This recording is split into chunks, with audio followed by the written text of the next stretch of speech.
Let's go! I was checking out the scouting report, and I don't see nothing but bums. You and your whole entire world know that I am the one. You and your squad ain't got nothing for me. Hey. Your organization is looking stressed. What? And now that you haters is running from me, I know that you see that I'm highly blessed. Here we go. Here we go. Here we go. Here we go. Yeah, we live with your boy Coach G. Yeah, we live with your boy Monty. You and your squad ain't got nothing for me. Your organization is looking stressed. And now that you haters is running from me. Episode 27, boys are back. Here we go. Welcome into another episode of The Rewind, brought to you by Global Sports Entertainment 3. Monty Moss alongside my co-host, my partner in crime, Brian Garvin, BG. 55, double nickel, looking good as always. Not sure how he feels tonight, but B, what's good, man? How are you? Episode 27. I feel good as Shannon Sharp with the silverback.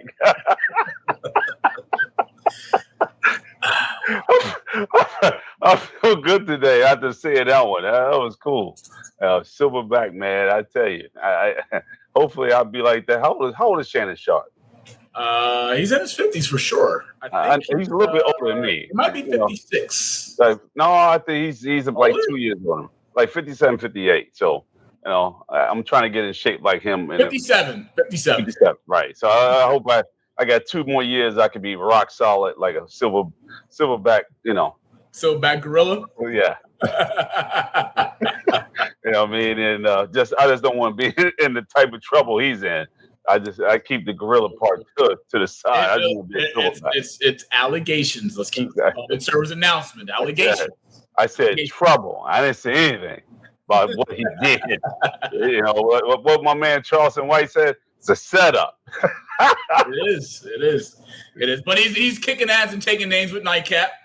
Another good episode. Does a damn good job with Chad Ochocinco. But episode 27, got a good one coming to you guys tonight. Of course, we are thankful for our guests that have joined us. One of them is a returning guest because we just wanted to do things right. That's what we do here in the Rewind. Previously, he was on. His internet was kind of messed up. A thunderstorm down in New Orleans. And I just didn't like it. I didn't like the product. I didn't like his reception. So I say, you know what? Let's get this thing right. Let's do it right. So he'll be coming back tonight. And we have a new guest who is also sadly, an Ohio State Buckeye fan. I've been fortunate and blessed to go on his platform. He is a co-host of an amazing sports podcast. I've been blessed to go on, and I've been nice on their podcast. I've been nice on their platform. But I can't promise you, with him being an Ohio State fan, Brian, that I'm going to be nice tonight. I'm pissed off already as is. And no one's safe tonight. I'm just going to put it out there. Nobody's safe tonight. Well, when we get down to that segment that I got, I don't know, man. This one may piss off some people. I really don't give a shit, but that's okay. I'm retired because nobody can do shit to me. So at the end of the day, I'm gonna just go let it fly. It is what it is. Until it isn't. It's gonna be for the safety of your career. I would tame it down, but I'm going to speak the facts.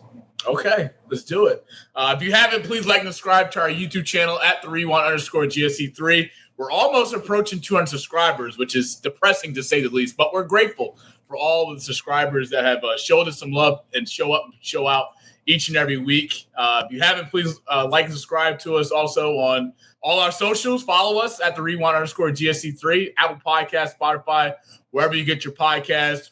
Before we get into anything, I want to give a special thank you to my brother who just returned from a nice trip. My brother Chris at 1990 Studios for the work they do each and every week. Shout out to our guy Pat as well. I am still have that picture in my head of your birthday flyer. That was really awesome. Happy birthday, of course, to my best friend, my brother Anthony Almeida, July 12th. Celebrated his birthday. It's a good time to break bread with him. My favorite. He's Portuguese, he's German, he's Italian. I mean, he's got so many races, I don't even know what to call him. Good brother, holds it down in Kenilworth's finest, doing a damn thing. And it's going to be a great episode tonight, Brian. But you know what we do. 4-time state champion, over 400 career wins in his co-head coaching career. He's coached both football and basketball. Double nickel, and he is in the Nork Hall of Fame. You ready? Let's do it. Let's do it. Introducing our first guest now. As I said before, I was nice on his platform. I've been there twice. I've showed love. They showed me love back in return. I actually went on their platform prior to the launch of the Rewind to episode 1. So I'm going to tread lightly.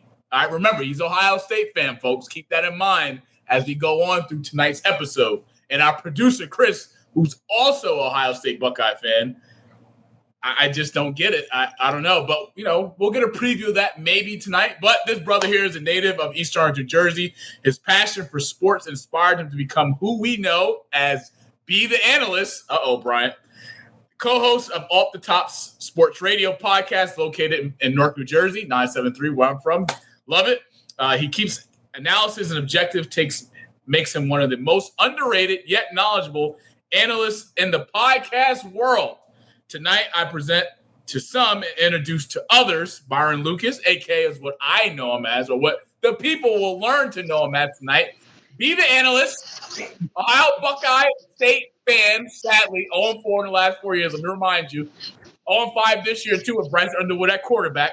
Public service announcement. But making his first and not his last appearance on the Rewind, episode 27. B, it's good to see you, brother. Welcome into the Rewind. Likewise, thanks for having me. Brian Garvin, they call him Be Nice. You, Be the Analyst. I don't know how this is going to work tonight. I'm just calling how I see it. But it's good to have you, man. What's good, man? How are things on your end? Everything's good. First of all, OH. But everything's good. Though. Glad to be here and ready to talk some sports with you guys, man. Love what you're doing with your platform. Appreciate it, Brian, man. You believe that? OH, Be the Analyst. Wait a minute. He said OH. What does that mean? Oh hell. Hold. Oh helly. Oh hell. Champion. Look. They had to get their ass spanked before they can get some little fire on there, because Oregon put a fire in their ass. No, Michigan did too. No, that was a good game. That was a good game. The Oregon game that we played that year. Lost by one. Time ran out. It happens. Yep. Right. I said he choked. Coaches choked that game. They should have won the game. They should have won that game. Yeah, that was. I think that was a issue with what's my offensive coordinator name that left? Chip Kelly. Yeah, Chip Kelly, man. He was having a brain fart that game, and I don't know what he was calling, but it is what it is. It was belt to ass when it mattered in that Rose Bowl. I mean, I'm going to agree with you, but Michigan and Oregon gave you a little slapping during the course of the season. Hold on. We know Chip Kelly's now the new offensive coordinator for the Las Vegas Raiders. But B, man, what's your opinion on Michigan coming into the horse shit and giving you guys a L? You're the number 2 team in the country. Talk to us a little bit about that, what that loss meant for Ohio State fans, including yourself. What the loss to who? He kind of went out. So who was the loss you talking about? To who? All right, let me rephrase this. Yes, You're the number 2 team in the country at the time. I believe your stadium's called the Horse Shit. And we came into town and we beat you to give you your first loss of the year. Yeah. Before you lost to Oregon. But can you talk to us a little bit about the game, about, how much important that game was for the rivalry, coming in, losing the previous 3 years, and then to lose again when we weren't even ranked top 25 in the country at the time. Yeah, very disappointing. Very disappointing. It happens. I just think, going back and thinking about that game, it was just a total brain fart by Chip Kelly once again. They didn't do they didn't do what they needed to do offensively to exploit, Michigan's defense that day. I think they kind of played to their strengths. Michigan's defense was, they're known for their defensive line, and their defensive line, was, one of the best, if not the best in the country. And you're trying to run it up the gut. I just didn't understand the play calling mechanisms that game. I think that they should have spread Michigan out, being that they were without their, best corner, Will Johnson, that game. And, you should let Will Howard, show what he can do in that game. But, It is what it is. I know there are people that see. I don't live in Ohio, so I understand beating Michigan is a thing, and it's what you have to do. Beating, Team Up North, right? But with me, I'm much rather hang up banners, man. And you don't get a banner for beating, Team Up North, but That's you got true. the banner. That's all that matters to me. You did. Yeah, I'm a Jersey Ohio State fan. I care about championships. That Ohio, Michigan rivalry, I'll leave that to the natives. You don't put that loss on Ryan Day. Chip Kelly gets all the blame. Of course, Ryan Day as the head coach, he gets blamed too. Yeah, he's the head coach. He's the head coach. But whatever was supposed to be clicking for those guys that day wasn't clicking. And I'm just hoping to turn that around this year, man. Gotta get hoping to turn. The game. It's not even. Yeah, but it's not even a hope. It's really in Jeremiah Smith I trust, and that and in his latest interview, he said he's never losing to Michigan again. So I'm with that. I got his back. I believe him. The best college player in the country. Let's go get it, man. Let's go get. You come into a real stadium this year, right? Yeah, it's quiet. Y'all real uppity there. It's no noise. It's very easy to win there. Oh. I like this guy. I like this Buckeye. He's gutless. Cocky. I like it. Yeah, he's smash mouth. We'll see. It'll be a good one. November, last game of the season at the Big House. I think it's November. Was it the 28th or the 29th this year? Something like that. Yeah, I'll be ready, man. No problem. I got other fish to fry though. I'm worried about 8:30 right now. I'm thinking about Texas and Arch Manning. I'm not paying attention to anything Team Up North related right now. Ryan, I can't wait for that game. First game of the year. We get Ohio State and Texas. Yeah. I will be the first one. I'm telling you, I'm not going to miss that one. No. Arch Manning's first start. Arch Manning, 28 for 32 for over 400-something yards. With what receivers? Because they're all going. It doesn't matter. Texas, they just reload. So you'll find out.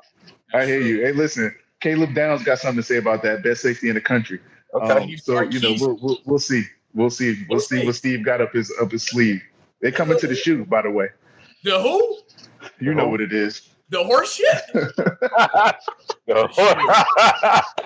The shoe. The shoe, baby. They call it the shoe for every other team but Michigan when they come play there. When Michigan comes to town, horse shit.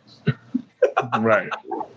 All right, let's get on our other guest. This brother is making his second appearance, returning after his first episode where he had some internet issues.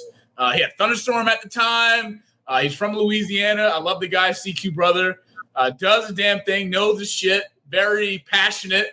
But I wanted to make sure when I reached out to him, I said, let's do this right. Let's get him on July 16th. I got one good guest coming, so I know if I can blend the two, it'll be a good episode, I think, because, Mark goes against the grain, and he ain't afraid. But Mark, welcome back officially to your second appearance. Let's do this thing right on the Rewind. How are you, sir? Good to see you, brother, again, as always.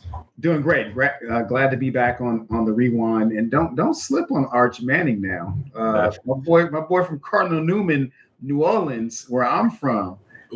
He's a hometown legend right now. So don't slip on him when he goes to the. I'm not gonna call it the horse shit. I'm just gonna say when he comes to the horse shit, you best respect Arch Manning, man. You best respect Arch. Look, Mark, you better tell him. You better tell him. That boy got a pistol right behind his back. With that pedigree, and the boy can run. That's Cooper's son. Mm-hmm. And Cooper was the best Manning. That was the athlete right there. Mm-hmm. There was Cooper, there was Peyton, and then there was Eli. Yep.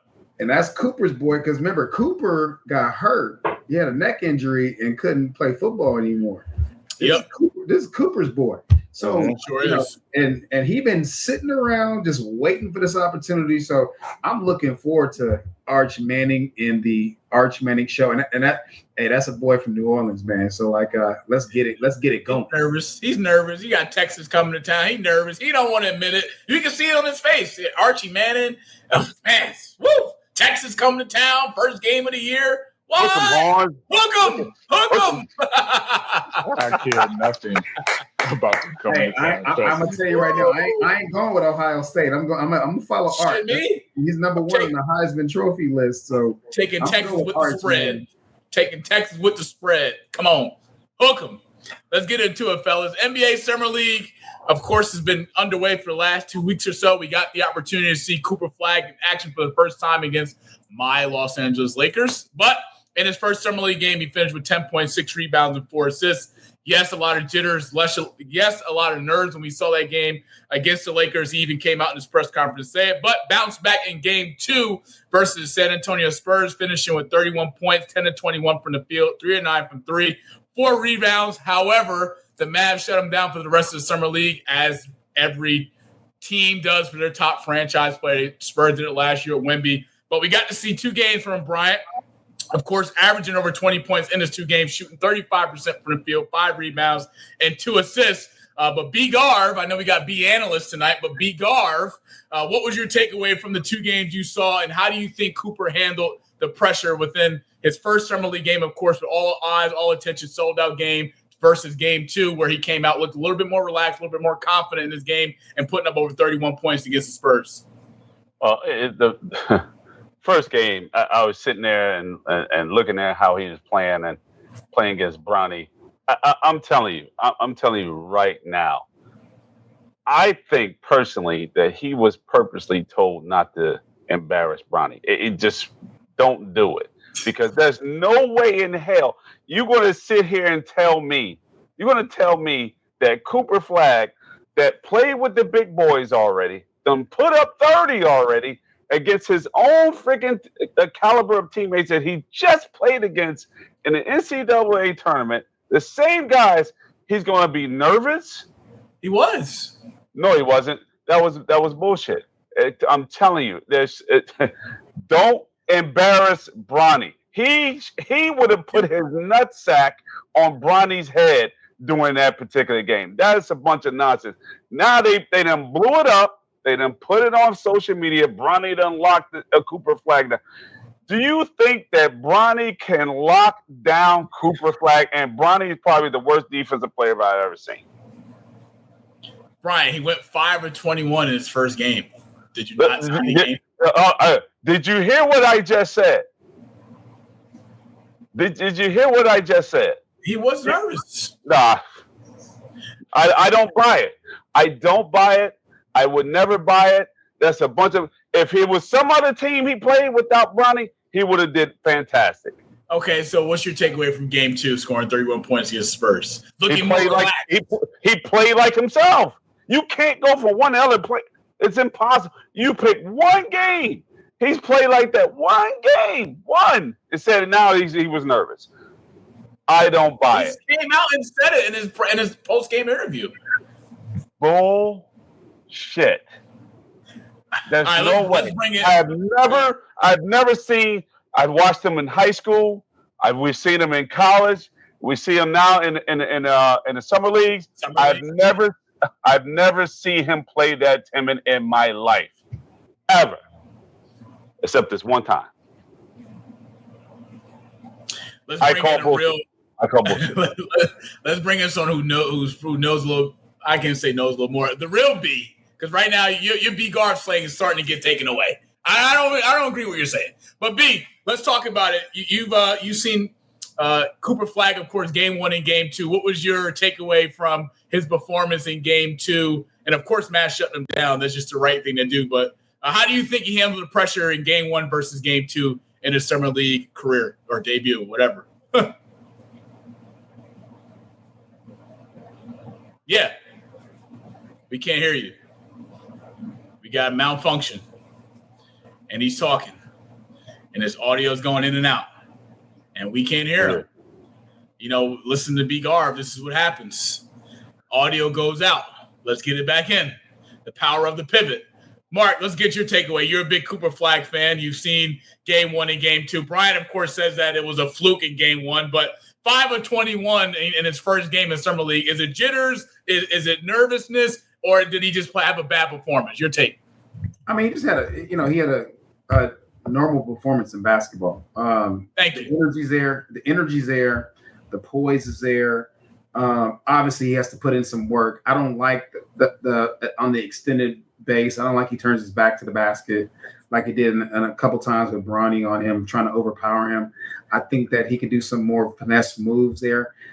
He is someone I would like to have to work with Hakeem Olajuwon on extended base and base moves, because it looks like he's going to be looks like he's going to be a 4 extension. He's going to be a stretch 4, 3-4, but a stretch 4, and he has to work on his sequences and his moves. So I call them Kobe spots. He's got to get his Kobe spots down. That means mid range, and also does what he does with regard to those 3-point lines. But I don't like what he's showing right now with his back to the basket. That's not the skill level. That's NBA level. He's not going to find too much success doing that, because he's not going to overpower anybody like he did when he was in high school, like he did when he was in college. He's going to have to face up and actually work on some sequences offensively. So he has to go back to the lab, which he's going to do. I really like Cooper Flag's game. His defense is stout. It's not, a great defense, but he outscores his man. You didn't hear too much about what Bronny was doing on offense. You just saw a couple of defensive sequences, and that's all you saw. And then, like I said before, it was only when Cooper Flag faced up. When he's open court, the man is dangerous. Very.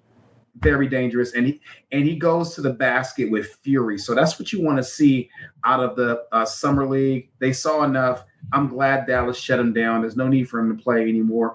As a matter of fact, on his last play in summer league, he could have sprained his ankle. So I'm glad they shut him down. Yeah, absolutely. What a beautiful analysis from someone who actually loves the game and is a big Cooper fan. But Brian, I can't sit here and say I disagree with your take. But you have to put in all the factors, right? It's his first professional game, sold out crowd, not also to come see you, but to come see Bronny, of course. Every person from top to bottom in that arena was in seats, asses in seats, good payday. Courtside seats were over $3,000 for a summer league game. Madness. And Cooper just came out and just played flat. He forced a lot of shots. He wasn't really in rhythm, in sync with this game. But then when you see game 2 against the Spurs, 31 points, he was more efficient from the field. His shot selection was more better. He was getting other guys involved, and the game just came to him. And him in the front court, man, look, scary. I would like to see him get in the lab with Dirk if he hasn't already. I think there's a lot of game that he can take away from Dirk that will help him in his NBA career. But, I mean, look, the guy's going to be blessed, to say the least, as we try to get B, the analyst, back. I'm not sure what's going on with his connection, but we'll try and get him back if we can. But Summer League's been exciting, to say the least. There's been some really good stars in Summer League. Bronny's playing more with confidence, I should say. But, the Summer League is filled with mostly a lot of G League guys fighting for an NBA roster spot. But it's been exciting, Brian. Are you excited of what you've seen from Bronny so far in the Summer League, or are you kind of just ignored with it? No, it's I know you guys know I mentally and physically and emotionally destroy Bronny. Bronny has gotten a little bit better. I give him that, but he's way better than he was last year. But right now, he still have a long way to go. I still don't buy what Cooper Flag did. Cooper Flag is 1,000 times better than what he showed in his first game. I just don't believe it. But yet, Cooper Flag, he does need to get stronger, and he's got to get quicker. Else he's going to have a hard time against the bigger fellas that's been there for a while, 3, 4, 5, 6+ years, especially being in the weight room, playing a stretch forward. That's not easy in the NBA. But then again, those guys don't play defense until it matters. So, he'll show some flashes of greatness, of definitely early on in his career, in Dallas especially. And when it gets down towards the end of the season, when they get to playoff time, that's when you're going to really see the effect of I need to get into the weight room and I need to get bigger and stronger, which I think he would definitely do because he has that type of capabilities in him to become dominant in the NBA. Bronny, Bronny's going to be as good as he can be. I think he's an athletic kid at 6'2". I think he's a phenomenal athlete, but yet, he still has a long way to go. Absolutely. I'm excited to see, of course, Cooper Flagg year one for Dallas. Dallas, of course, is going to be building around him because he is the future of the organization. But there's one thing in particular I want to get you guys' opinion on. There's something that I saw earlier this week, if not, I think late last week. Of course, if you guys don't know, Mind the Game, the podcast with LeBron James and Steve Nash replacing JJ Redick as his co-host. But on that particular episode, they had Kevin Durant. They talked about a bunch of things in particular, especially with some of the things that went wrong in Brooklyn. If you don't remember, Brooklyn was set up for success with Kevin Durant, James Harden, Kyrie Irving, and of course, Steve Nash being in year one as a head coach in the NBA, had a great relationship with Sean Marks, who he used to play with in Phoenix. So that was a relationship there. But particular during that podcast episode, there was a discussion where there were some comments made towards the great Michael Jeffrey Jordan. I know Brian's a big MJ fan. And one of the things that Kevin Durant said was, full potential, research matters. Katie said something along the lines of what are you watching and how are you watching the game in terms of film? Are you being real with yourself, recommitting with yourself? 12, 14 years throughout the league, you win MVPs, you win championships. Some people say I want to go play baseball, then come back. Now, of course, that comment is directed towards the great Michael Jeffrey Jordan. Now, let's just put this into full transparency here when we say this. We're talking about a player who lost to the team where he was up 3-1 and then joined them the following year. We're talking about the same person who's changed teams 4 times in his career, who's now a newly Houston Rocket. Now, Bryant, Mark, of course, you guys are big basketball enthusiasts, and Michael Jordan's career is probably one of the greatest legendary careers of all time. Not also winning a three-peat once, but twice in his career. Took a year off to go play baseball. Was pretty damn good at that, too. Started in the minor leagues, worked his way up to Chicago White Sox, came back, 45, loser Orlando in Eastern Conference Final. Orlando wound up losing that year in the finals to Houston. Following year, the three-peat begins again. So, Brian, Mark, I'll start with you, Mark. Your takeaway from Kevin Durant's comments with the little dig. I mean, it was, I'm not a fan of it. I respect it because, Kevin Durant has had a pretty good career. I wouldn't say legendary. He's a lethal scorer, arguably the best scorer in the game of basketball. I mean, he can score 30 points with his lights closed. There's no one at his level or his height that can do what he do offensively with the ball. Defensively, he also brings it. But he's had a lot of success in his career, from his Oklahoma City days and the rise of that to joining, the Golden State Warriors, winning 2 championships there. Then fast forward, goes to Brooklyn. That turned out to be a disaster. Now, in Houston late in his career. So what's your takeaway from Katie's comments towards the great Michael Jordan? Well, my perspective on KD is from a Golden State Warrior fan, lifetime Golden State Warrior fan. I've been through the terrible Golden State Warriors when we were Thunderbolts, that terrible marketing campaign, to We Believe with Baron Davis and Steven Jackson, to rookie Steph Curry getting hurt every single year with those ankles until he got the ankle braces, to winning our first chip in 30, 40 years in 2015 by beating the KD OKC team, coming back 3-1. And we won a chip that year. And then KD joined us for 2 years. And then he left. And then we won a chip in 2022 without KD. So we won before KD. We won after KD. KD has never won without Steph Curry, Klay Thompson, and Draymond Green. I think that it speaks for itself. I'm not sure how you can talk about somebody who's played his whole life in one city, like Chicago. Well, not his whole life, but all the chips have been in one city.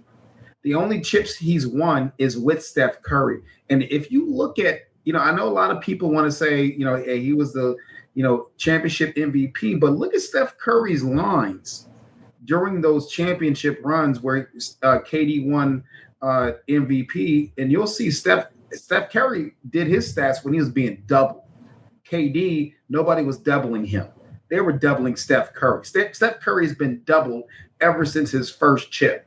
So I will say this to KD: win one without Steph, win one without Clay, win one without Draymond, and then you can start talking about a 6-time champion that stuck with one team. Because you're talking about legacies and dynasties when you start talking about people who've won these championships and you haven't done it. Because you're just a piece of a dynasty and a piece of Steph Curry's legacy, KD. You aren't the legacy and you aren't the dynasty because we won one before you, we won one after you and without you. Michael Jeffrey Jordan won 6 in probably one of the toughest NBA eras there ever was, from 93 to 96 and 1998 to 2000, or 1997 to 2000, or 1999. That was some of the toughest era. They changed the rules after that. In the Kobe Bryant era, they changed the rules. You could hand check. You couldn't hand check anymore, and all these defensive rules that were eliminated before. So I'm actually, really skeptical of the KD argument and how he's talking so much, and he hasn't done so much by himself. He has not been a centerpiece and won anything without a big, like 3 All-Stars by his side. Bryant? Well, yeah, I have nothing to say after that, because he said exactly what I was going to say. It just nothing. You can't argue that, because it was already told. They already told him, said, if you're going to leave this team to go win a championship, and let's see what you're going to do after you lead this team. And he has done nothing. He can shoot. He doesn't play defense hard enough. He doesn't work. He doesn't weight lift. He don't do any of that. I love KD. I think he's a phenomenal 7-foot shooter. But that's all he's pretty much known. He plays defense sometimes, and sometimes he don't. To me, sometimes I think that he shows flashes of being a team killer. It's just what it is. But he has the ability to win all the time, but it just can't get across that line for whatever reason, because of whatever. Is his team just cannot play together around. And how well is he going to do in Houston? I don't know. It's hard. You can't win with Harding. Harding plays no defense. Well, it didn't work out in Brooklyn. OKC was early on in his career. Young, still in his 20s in Oklahoma City. Oklahoma City didn't want to re-sign Harden, so they let him go. And eventually Westbrook left, and then eventually KD left. And there are a lot of different principles and standards that I'm big on in life. And I'll be damned if I'm up 3-1 against a team and I lose 4-3 in a series, and then the following year during free agency I join the same team I lost. That whole aspect of it, I don't agree with. Now, if you're going to use that to go to Golden State and to learn how to win, and to take those tools that an organization like Golden State built together, from Mark Jackson to Steve Kerr, and then you take those same tools and then you go to an organization where you're the leader now, and you're surrounded by a good supporting cast, and you put those things in place to go compete for an NBA championship, that's a whole totally different ballgame.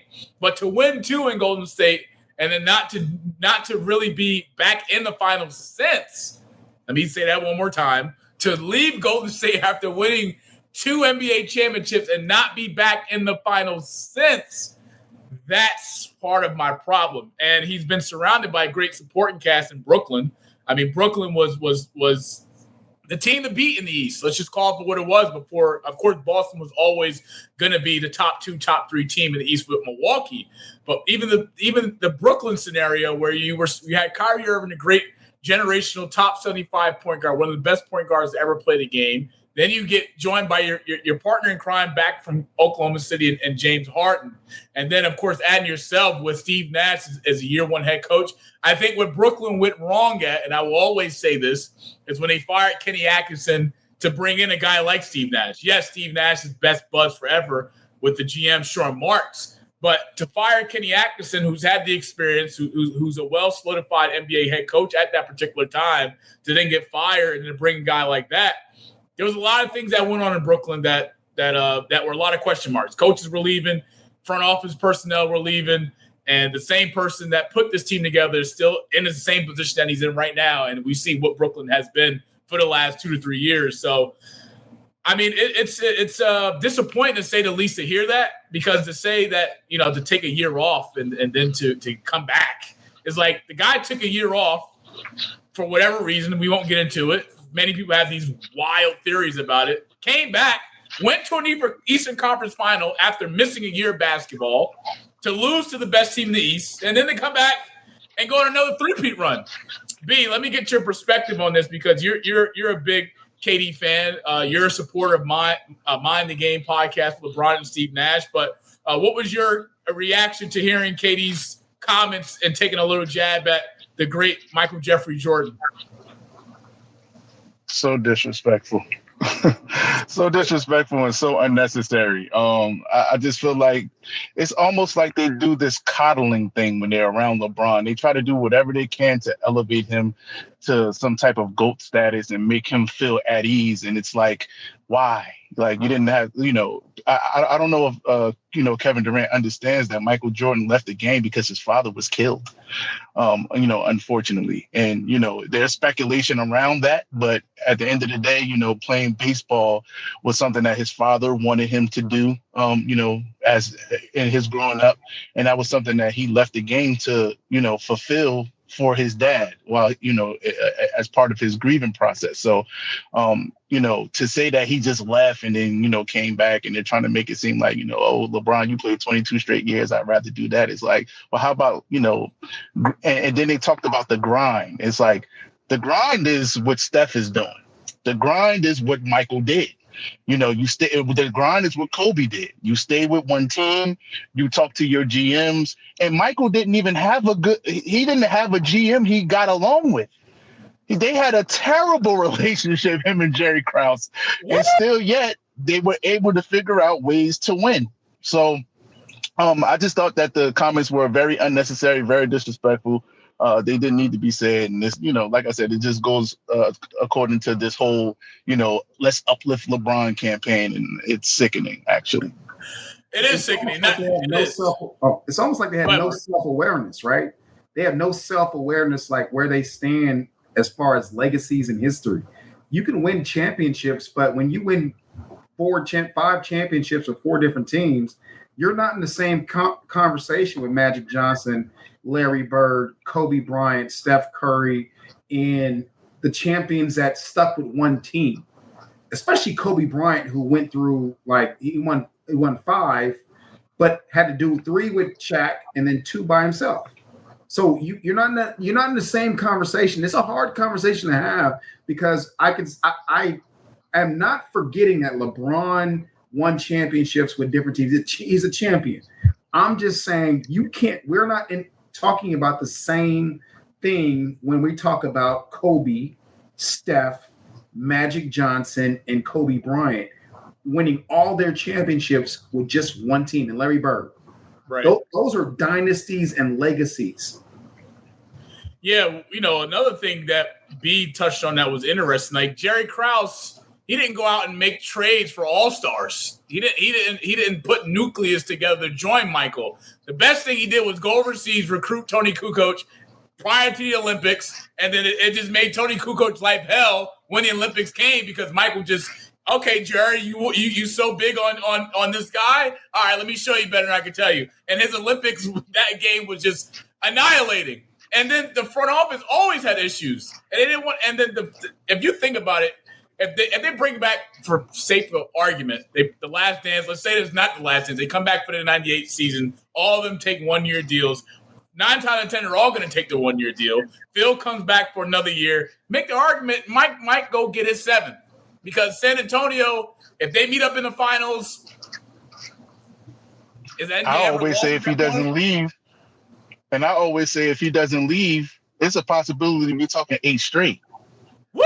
I know, and people like to talk about the Rockets and stuff like that and what they did in the regular season against the Bulls. But at the end of the day, I said the regular season is the regular season. Michael Jordan was a totally different human being, if that's what you even want to call him, in the playoffs. So it's like we could possibly be talking about an 8 straight championship, and then he's up there definitely with the Bill Russells and Kareems, I guess, of the world when you start talking about that type of company. Another thing that I think Kevin Durant doesn't probably realize that, Michael Jordan's returning to the NBA as a contributor for NBC Sports, who he gets to have an opinion and give his critique on the game right now, which is very, very low for his ratings. The style of play is trash. Low management at an all-time high. Adam Silver can't figure this thing out. So when we talk about the grind of things, we talk about attention to detail. That was at his all-time high in the 90s, where low management was never even a thought. You played all 82 games, you earned your paycheck, and you went out there and played for the love, the heart, and the competitive spirit of the game, which is something that doesn't even exist now. Bryant, you got to be laughing at KD's comments because there's no comparison between the two. None.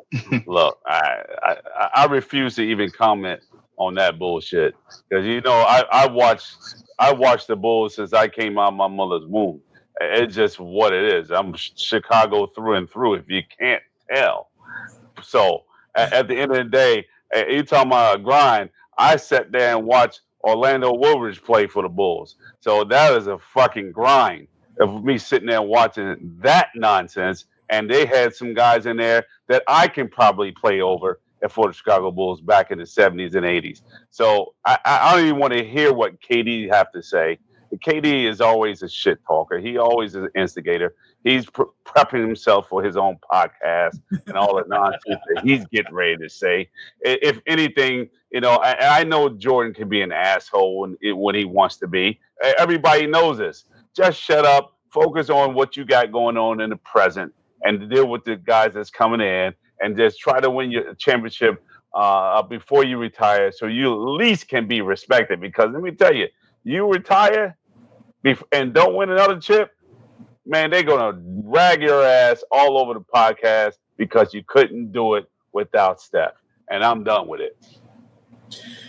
Yeah, I'm done with it too. And, it's something that the media will take and run with it. And it's something that is clickbait for a lot of folks. But to sit there and disrespect Michael Jordan for taking the year off is beyond me. I'll give KD credit. He tore his Achilles. He came back, and he's still been the lethal Slim Reaper that we've seen him to be. But, yeah, he hasn't really had any playoff success. Let's not talk about him in Phoenix and his career in Phoenix. Let's not talk about that, his playoff appearance in Phoenix. What he'll do with the Rockets, we shall see. But Jets, don't piss off MJ Jordan because he's coming back next year as a special contributor. He's getting paid $40 million to talk about basketball. $40 million. So let's just call it how I see it.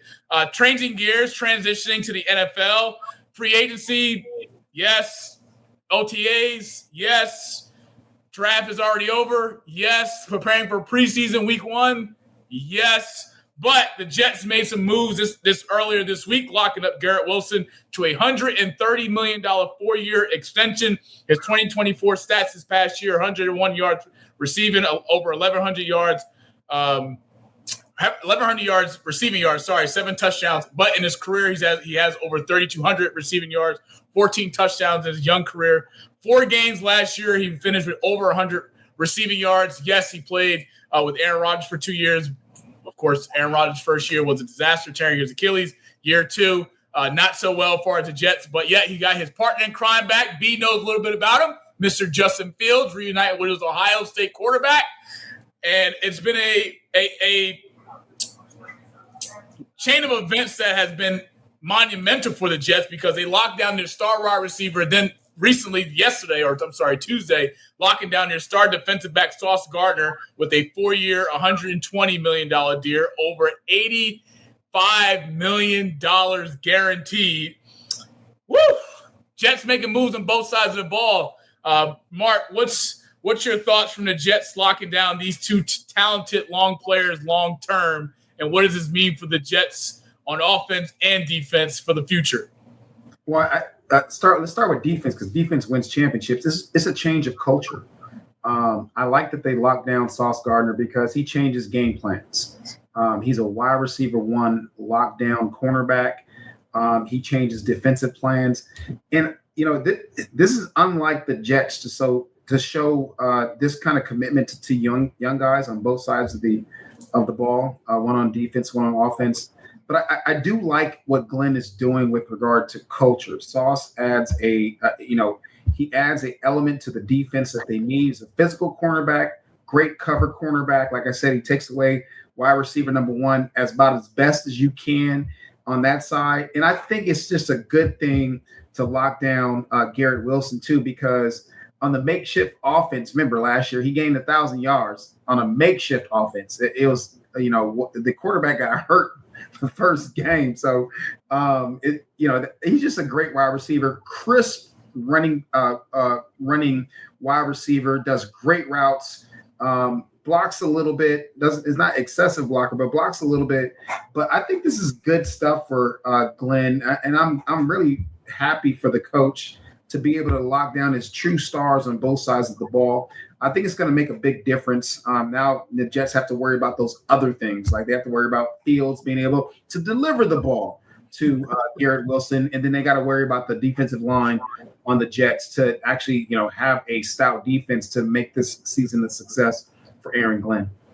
Bryant, let me point something out to you that I want to get your perspective. The Jets have 9 straight losing seasons, 14 straight seasons out of the playoffs, the league longest active drought currently, 22 seasons without a division title.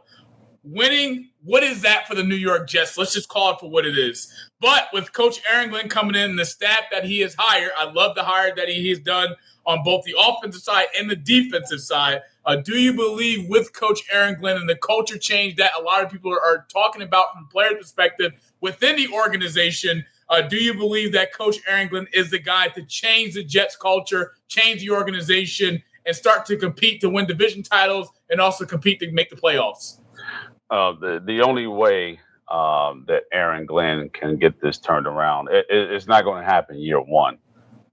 It's hard to put together some different nucleuses on a football team to have a bunch of different athletes, and everybody's got to get used to one another within the first year. I got them going like 8-9 for their first year, and with Aaron Glenn, they're going to have to give him Bill Parcells type of autonomy. They're going to have to, because whatever they have done over the past 9 years is just not working. So they, instead of the front office being in control and the general manager being in control, give the control to the head coach and let them do it like they do in college, and handle everybody else independently and get this thing moving in the right direction. Fields, I love Fields. I think Fields is a good guy. Do I think he's the answer? I don't know. I haven't seen it, but yet Fields is a solid guy that can win you 8 games. I don't think he's a blow off the top guy because he just don't have it yet. But yet maybe he hasn't been coached the way he's capable of playing. It remains to be seen in the NFL. He can compete in college, but NFL, yes, he has some good games, but then he has some bad ones. I'm not sure if his reads are great.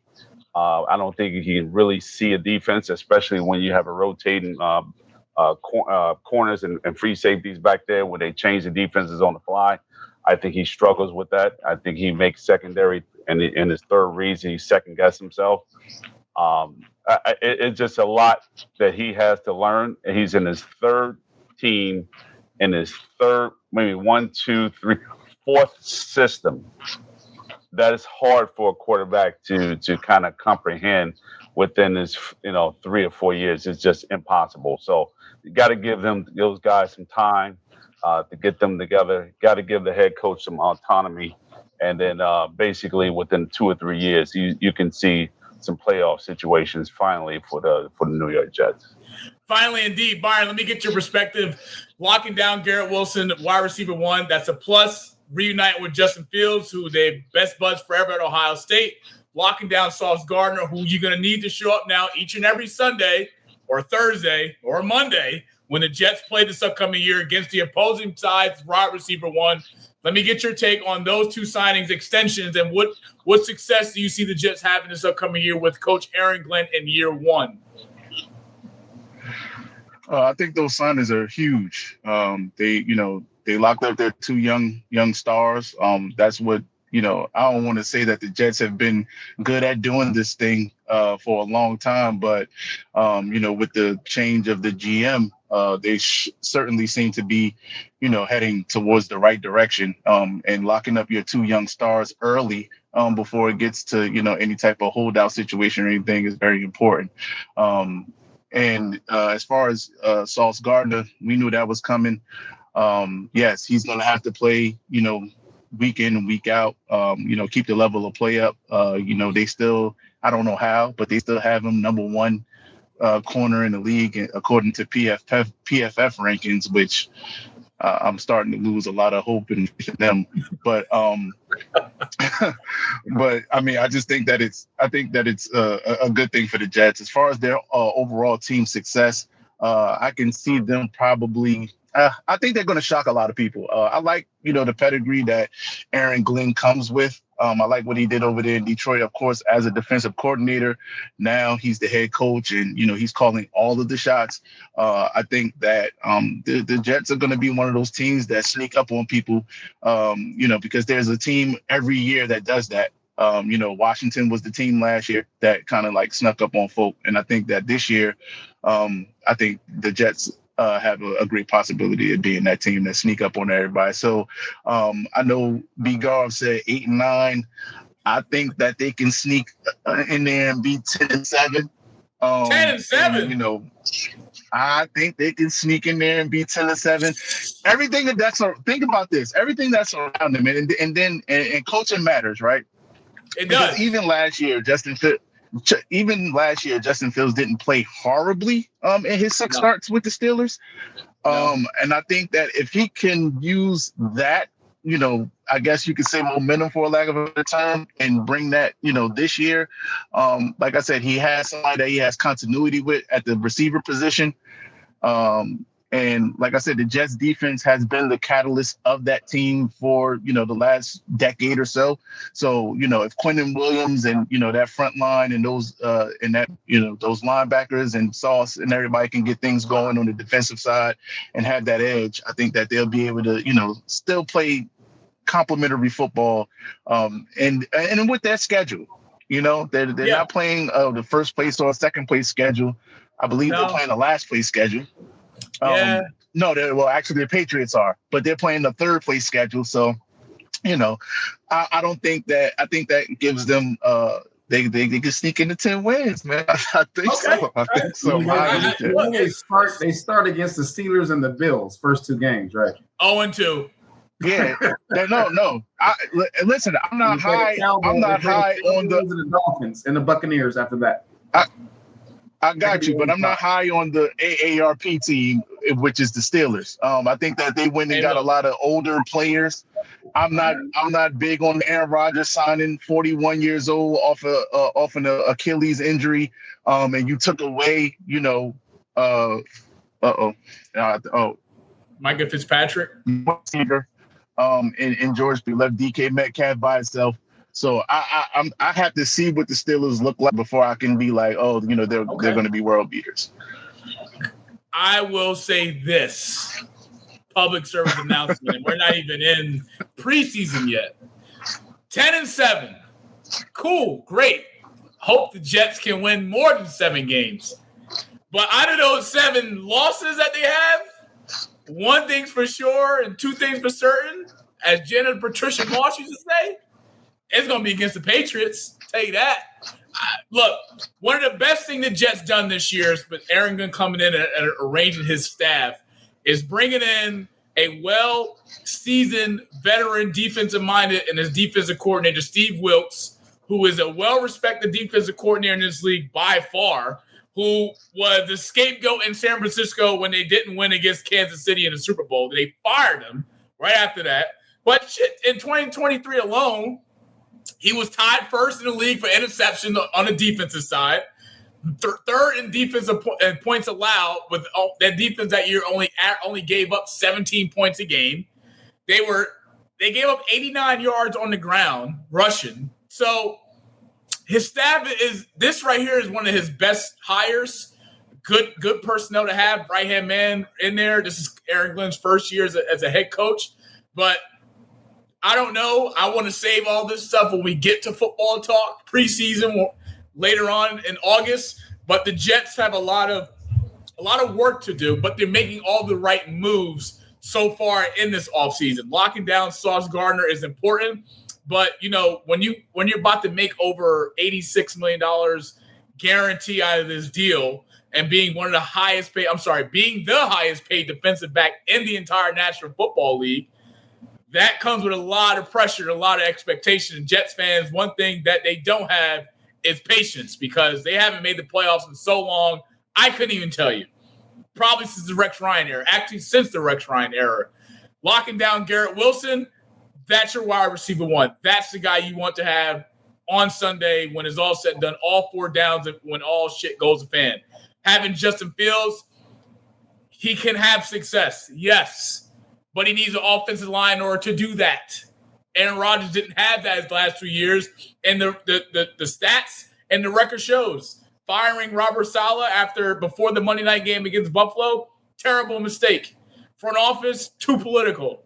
But now with Aaron Glenn here, I think he's putting all the right things in place to build long-term success for this New York Jets organization. But we shall see. We shall see. Chris, we shall see. I want to go down the rabbit holes. 10-7. I don't think the Jets are going to win 10 games this year. I'd be shocked if they do. They're going to lose to the Patriots twice.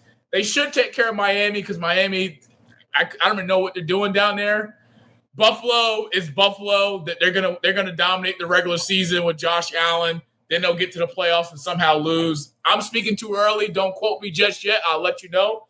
But the Jets, we'll see what happens as they transition into preseason play with your favorite quarterback from the Ohio State, Justin Fields, who I blame Chicago Bears for his rise and also his downfall as a quarterback in the league because, his career with the Bears was short and sweet, just like the offensive line, too sweet, too soft, and running for his life. But we'll talk about the Bears at a later episode, not tonight. Yeah. Not tonight.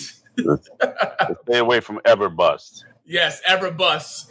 Let's talk about Mark's cousin. If you didn't know, unsigned wide receiver rookie this year coming out of Arizona State, 6'2" wide receiver, has been getting a lot of recognition in Baltimore. Some say from the reporters that I've been reading from some of the articles, when you watch them, it gives them some glimpses and vibes of T. Higgins. Now we know T. Higgins and what he does in Cincinnati with Joe Shiesty or Joe Burrow as a quarterback for the Cincinnati Bengals. Reporters say his toughness and his grit are trademarkers of the Ravens style of play. 6'2" wide receiver is the same height of former Pro Bowler Delanie Walker. Now, Delanie Walker played tight end, Xavier wide receiver.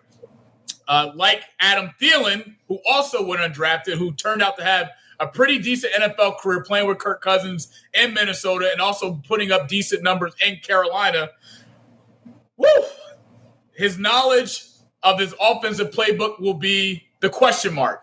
We know Baltimore have guys like Zay Flowers. We know they have guys like Mark Henry, and of course, Brian's favorite fantasy football tight end, Mr. Derek Lively. However, Mark, talk to me about the love for Xavier and what's it been like seeing him so far grow in OTAs in Baltimore and trying to make a spot to make the team and to make the regular season roster for week 1. But we get to see a lot of them in preseason, which will be good. Backup quarterback Cooper Rush, NFL veteran, who have a pretty decent quarterback throwing to him. But what's been your perspective on him in Baltimore, and what do you see his future being like if all goes well, if he continues on the path he's going, and that's working hard and kicking ass in the weight room, kicking ass in the film room, and in the playbook? I like what I've been hearing from him directly when I talk to him, and I like what he's telling me that Harbaugh is telling to him. Harbaugh says, "Hey, man, you're bigger and faster than we thought you were." Stuff like that. They're showing his effort in film. He's a second biggest wide receiver they got on the roster.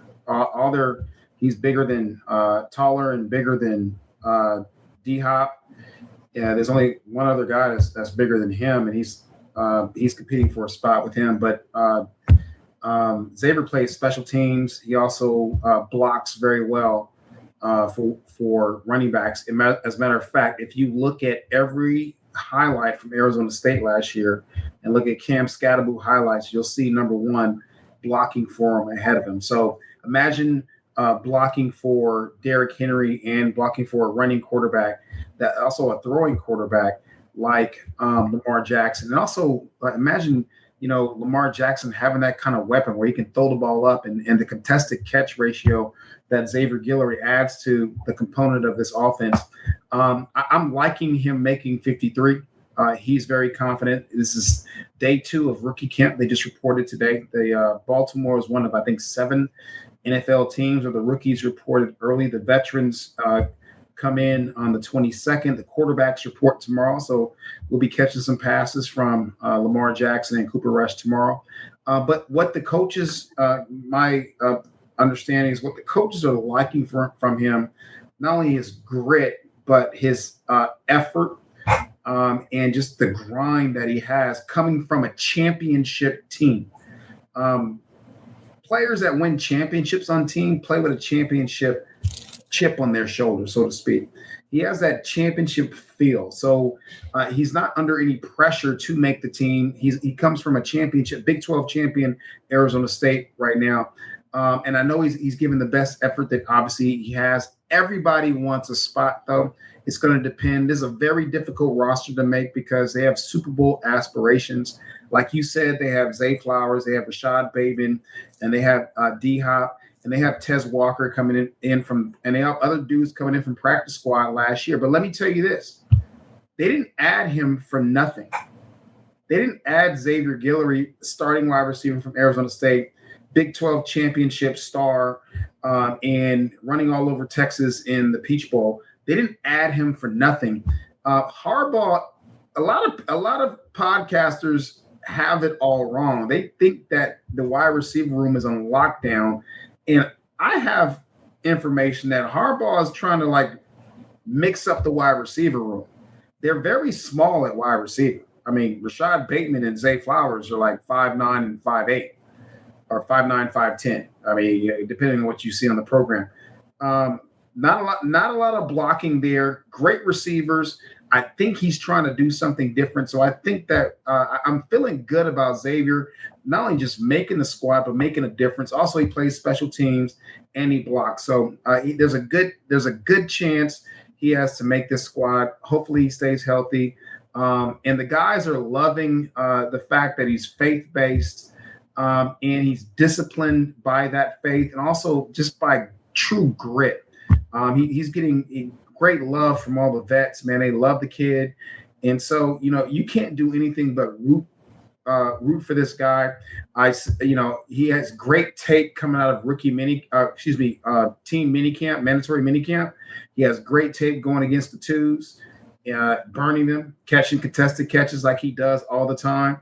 And how did he catch that pass? It's happening almost every play in Baltimore. So we'll see what happens when it comes to this. You never know. Obviously, there's a lot of kids that want a spot, and there's going to be a lot of broken hearts. I hope his is not one of them. But I know that the Ravens are looking really good this year, man. They look really good. I've never seen a team this much inside before, but I love what I'm seeing from this entire unit. Yeah, it'll be exciting to see. Hopefully, Xavier Guillory can continue to work his ass off and compete to make not also the preseason, but make the final 53. Bryant knows a little bit about that in terms of what goes into the decision making behind the final 53. But the Ravens, of course, championship aspirations for sure after losing in the AFC Championship losing the AFC divisional round to the Buffalo Bills, where I'm sure Ravens fans, including Brian, who's a big tight end guy, have nightmares about with Mark Andrews drop at the goal line, play action. They ran that play 100 times. Drop. I mean, I just can't get that out of my head. But just know, Mark, we're rooting for him, and we'll continue to look out for him in his growth. I'll continue to talk about him on this platform as long as I have one. And hopefully when it's all said and done, when week 1 starts and, you get to travel to Baltimore, you just don't forget about the 2 of us, if not the 3. And we'll go to Baltimore and tear it up because, I don't want to see them when they play the Bears. That'll be a loss for the Bears. I want to see them when they play someone that's going to be competitive and Xavier's on the field to kick some ass and take some names. WNBA All-Star Weekend. Byron, I know you're a big WNBA advocate. You've been talking a lot of smack when Bryant went on his rant about Caitlin versus Paige Beckers, which was stupid to begin with. But we get WNBA All-Star Weekend this weekend coming up. 3-point contest in particular, I'm looking forward to seeing the 5 best, one of the best shooters in the WNBA right now. But there's something that I want to say before I ask you guys for your take on, who's your pick to win this weekend's WNBA 3-point contest, and that's Caitlin Clark. Now, I know Brian goes, oh, boy, here we go, Caitlin Clark. No, listen. Caitlin Clark's in the 3-point contest. I get it. It's in her hometown, Indiana, where the Fever play. That's going to be a crazy weekend in itself. She puts asses in seats. Indiana does very well with their home season games, but currently right now, and she's not even playing tonight against the New York Liberty, by the way, just an FYI for all my people out there that like the W. She's not playing tonight. But right now, just on the road alone, Bryant, on the roads, meaning away games, she is 2 of 35 from 3. That is a 28% average from the 3-point line on the road. But yet we got her in a WNBA 3-point contest this weekend. And she was just announced. And the 3-point contest is Friday. I have a problem with that. That's telling you what this. That's telling you what this is about. That's why I say what I say. You get what I'm saying? It's about selling tickets. It's just what it is. 2 of 35. Some people won't even be on a team shooting 2 for 35. It's just what it is, I like Caitlin. You guys make it seem like I hate the girl. I don't. I think she is a decent, pretty good basketball player. I think that they're blowing her up to being something special, but I know why, and I'm gonna talk about it in the next segment. But they're blowing her up to being something special to be able to sell tickets. That is just it. She is by far not the best WNBA player that's out there, but yet she's fantastic because she's shooting logo threes and they were making them. And I've always said, what happens when she don't make them? Then what? And then, you Ron Hawkins, our good friends, just sit there and say, well, she has 9 assists. I said, well, averaging 9 assists. I was like, okay, cool. She's averaging 9 assists because they double teaming her all over the damn place because of the threat of shooting a logo 3. That's not normal, right? And her shooting is not normal. But in a normal situation, what else can she do besides anything else? And I keep saying she's a stiff player. And I said it before. Remember our segment way back? I said that she's going to get hurt. Didn't I say that? I've been coaching for a long time, and I understand athletes and what happens to them. And over time, when she doesn't bend her knees, she doesn't have flexibility, she plays stiff. I said that she's going to get hurt playing that way. She can't stay on the court right now.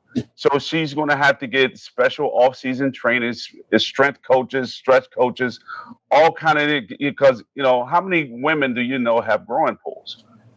They don't. They're built differently. You know what I'm saying? I mean, we have something that they don't have. So at the end of the day, they're built different. She shouldn't have a growing pool. It's just what it is. So, and is she re-aggravated again? She's not playing anymore.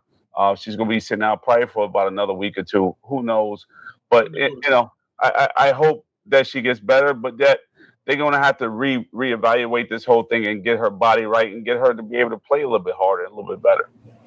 Byron, let me get your take on this because Caitlin Clark's not even top 10 in the WNBA in 3-point percentage nor in 3-pointers made. 2 of 35 in a row. Could we get Kayla McBride from Minnesota Lynx in here for a 3-point contest? Why do we just put Caitlin Clark in there just because? Just because. She's missing tonight's game with the groin injury, as Bryant pointed out, against Liberty. So we expect her to show up Friday night for the 3-point contest and go out there and compete and compete for a chance to win. When we got Alicia Gray defending the 3-point contest winner, Sabrina Inosko, who can shoot the lights out from three, who's currently 8th in the league in 3-point percentage. Kelsey Plum, who's in 7th in front of her.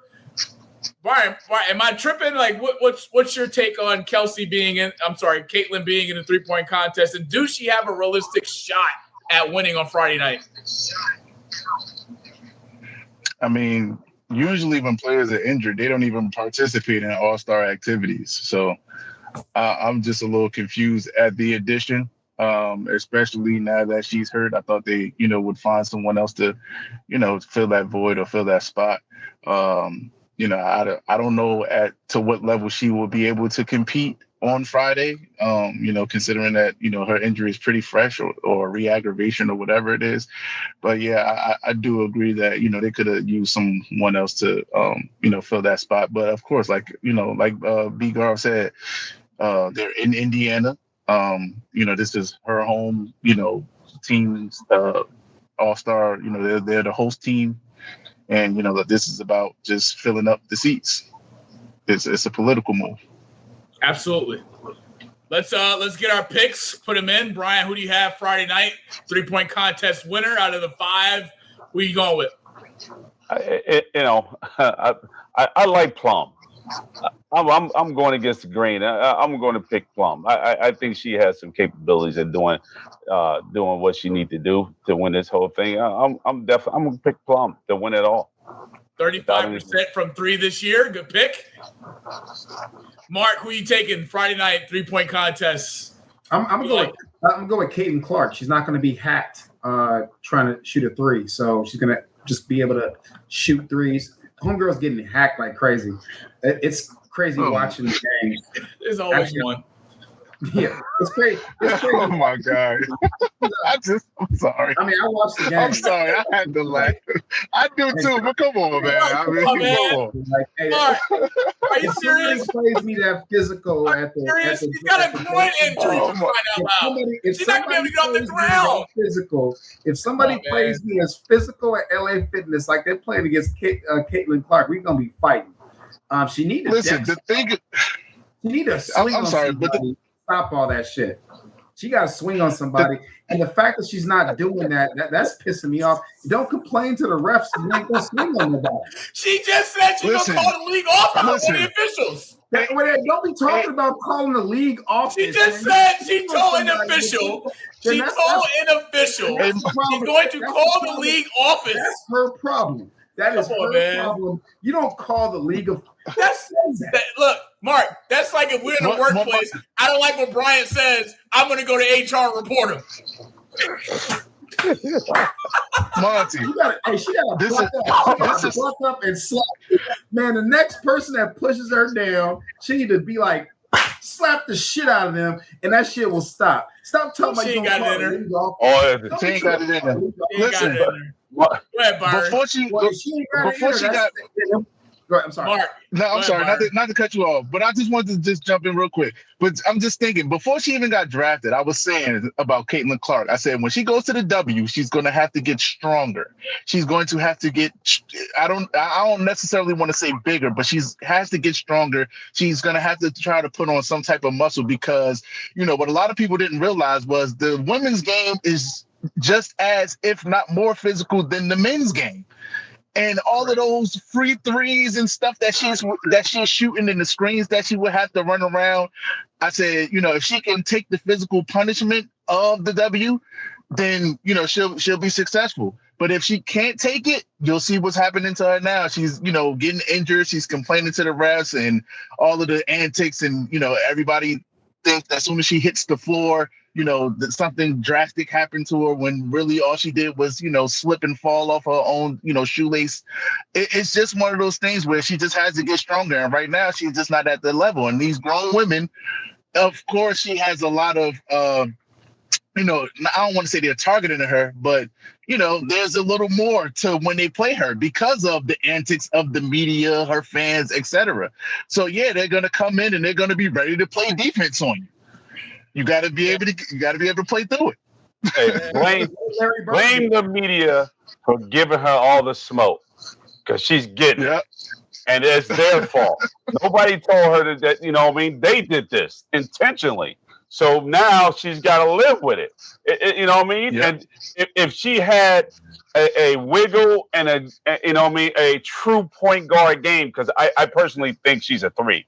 I'm just going to tell you that right now, a 2 or a 3. She's not a point guard, and they're making her put the ball in hand because they can sell tickets. It's just what it is. So if they took her off the ball, she would be more effective than anything than with the ball in her hand coming up 94 feet. It's just the dumbest way to freaking play her.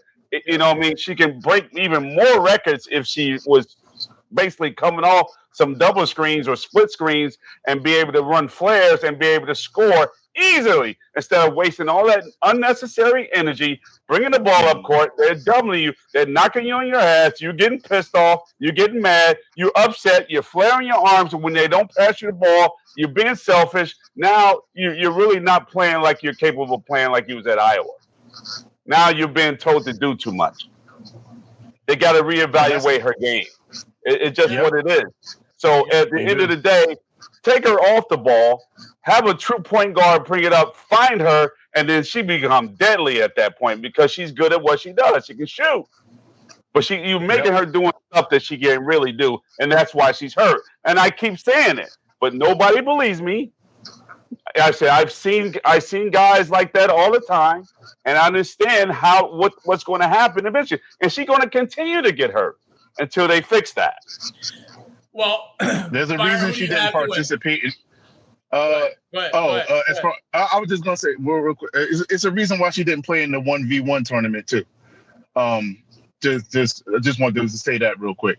But who do I think is gonna win? I'm gonna go with Alicia Gray in the repeat. I think she we'll get our first repeat back to back. Hey, look, Alicia Gray, she leads the league in 3-pointers. She leads the league in 3-point too, 38% from the field. You know me, I like Sonia. She's a Notre Dame year 1 rookie in Washington. But I gotta somehow mix it up. I can't believe we got Mark to say he's going for Caitlin Clark. Like, what the hell is he smoking tonight? It's something in the food down in New Orleans. I don't know. I like Alicia Gray, but I'm gonna go with Sabrina. I gotta go with the East Coast. Sabrina's been playing really well for the Liberty. Liberty are out without some key players, but I think Sabrina, she had all these players except Caitlin, because she's got a groin injury. Like, is she gonna be able to get off the ground? Is she gonna be able to go on and find her rhythm? I mean, be careful, because she may go to league office if she don't win the 3-point contest. Let's just call it how we see it. Be very careful, Mark, at what's at stake here Friday night. But I'm taking Sabrina, my 3-point contest winner. It'll be a good one Friday night, ESPN 3-point contest, WNBA All-Star Weekend. Team Caitlin versus Team Nafisa Collier. Team Collier on Saturday. That'll be an interesting game. We talked about that a few weeks ago. But, gentlemen, Byron, this is your first time here, so you get to experience this in person or live, whatever. Mark has seen this before. I'll make a public service announcement to you. I can't promise you what Bryant's going to say in this next segment. I can't promise you if it will be the appropriate thing to say. He's really good at this. He's found something he's good at besides winning state championships, and that's his hot take. And you just have to be prepared for what's coming up. Now, I will give the backstory. Actually, no. Let's do Brian Gard's hot take. Give me the floor, and I'll pass it back to you, Brian. How's that sound?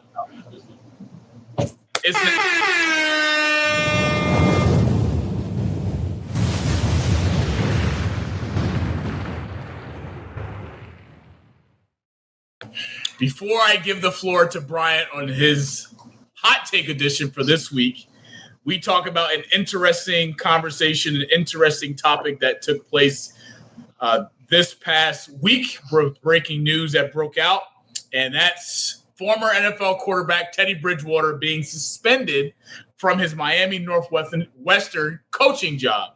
Now, I will give the details to it, just so everyone's familiar, and then Bryant will have the floor with his rant or whatever he's going to say. May God be with us on episode 27. Former NFL quarterback Teddy Bridgewater has been suspended from his position as a high school football coach in Miami for allegedly providing impermissible benefits to his players. Bridgewater, 32, confirmed his suspension by Miami Northwestern in a Facebook post on Sunday, but said he remains committed to his alma mater. The suspension came from MNW, and it's impossible to suspend someone who doesn't work for you. So if I'm suspended for NW, I'm free to go to another school of my choice, but I'm not going anywhere. And if it comes down to it, I will volunteer from the bleachers like I used to in 2018 and 2019 when no one had a problem, prior to Teddy Bridgewater taking and accepting the head coaching job. Bridgewater led Miami Northwestern to a Class 3A state championship in its first season as a coach in 2024. He returned to the NFL in December to be Jared Goff's backup. Fast forward as we get into this, Teddy Bridgewater paid for Uber rides, meals, recovery services for his players last season. He asked fans to donate to help cover such expenses this year. He said in a post by confirming his suspension that he was self-reported the payments to Miami Northwestern himself. The Florida High School Athletic Association confirmed to Rivals on Monday that they are gathering more information. Now, other news to it that people probably may not know is what these things happen all the time, right? At least you would think. Paying for Uber rides for his players, meals, recovery services for his players out of his own pocket. He got suspended for taking care of his own players when they were in need, teaching them how to take care of their bodies and giving them the necessities to help them chase their dreams for a brighter future. Not cheating, not stealing, just caring. As a football coach, as an NFL alum, Bryant, floor is yours. Well, one of the things that this really bothered me as a retired coach of football and basketball over the years, I sat back and I went to a Catholic school for 12 years straight, so I'm pretty much familiar with the Catholic school system and how it works. Also been in the public sector and public school for 26 years, so I have a tale of two coins. And it's taken me this long, especially while coaching and winning a bunch of games in basketball and in football and placing a lot of athletes. I myself, and I'm proud to sit there and say, over the 30 years of me coaching in college and in high school, I have assisted many players to make sure that they had the things that they need in order for them to be successful. If you didn't look at the roster of many kids, young men that I have helped facilitate their careers, there are thousands that I have helped over the years. So for me, this is basically disrespectful to Miami and the state of Florida. I think that this is just disturbing. I think there's poor judgment. But then one thing about it that helped me realize what this is all about. I said this before when we first started this podcast. I said, leave sports alone. Let sports be sports. But yet the powers to be wanted to make this about politics. And that's what this all is about.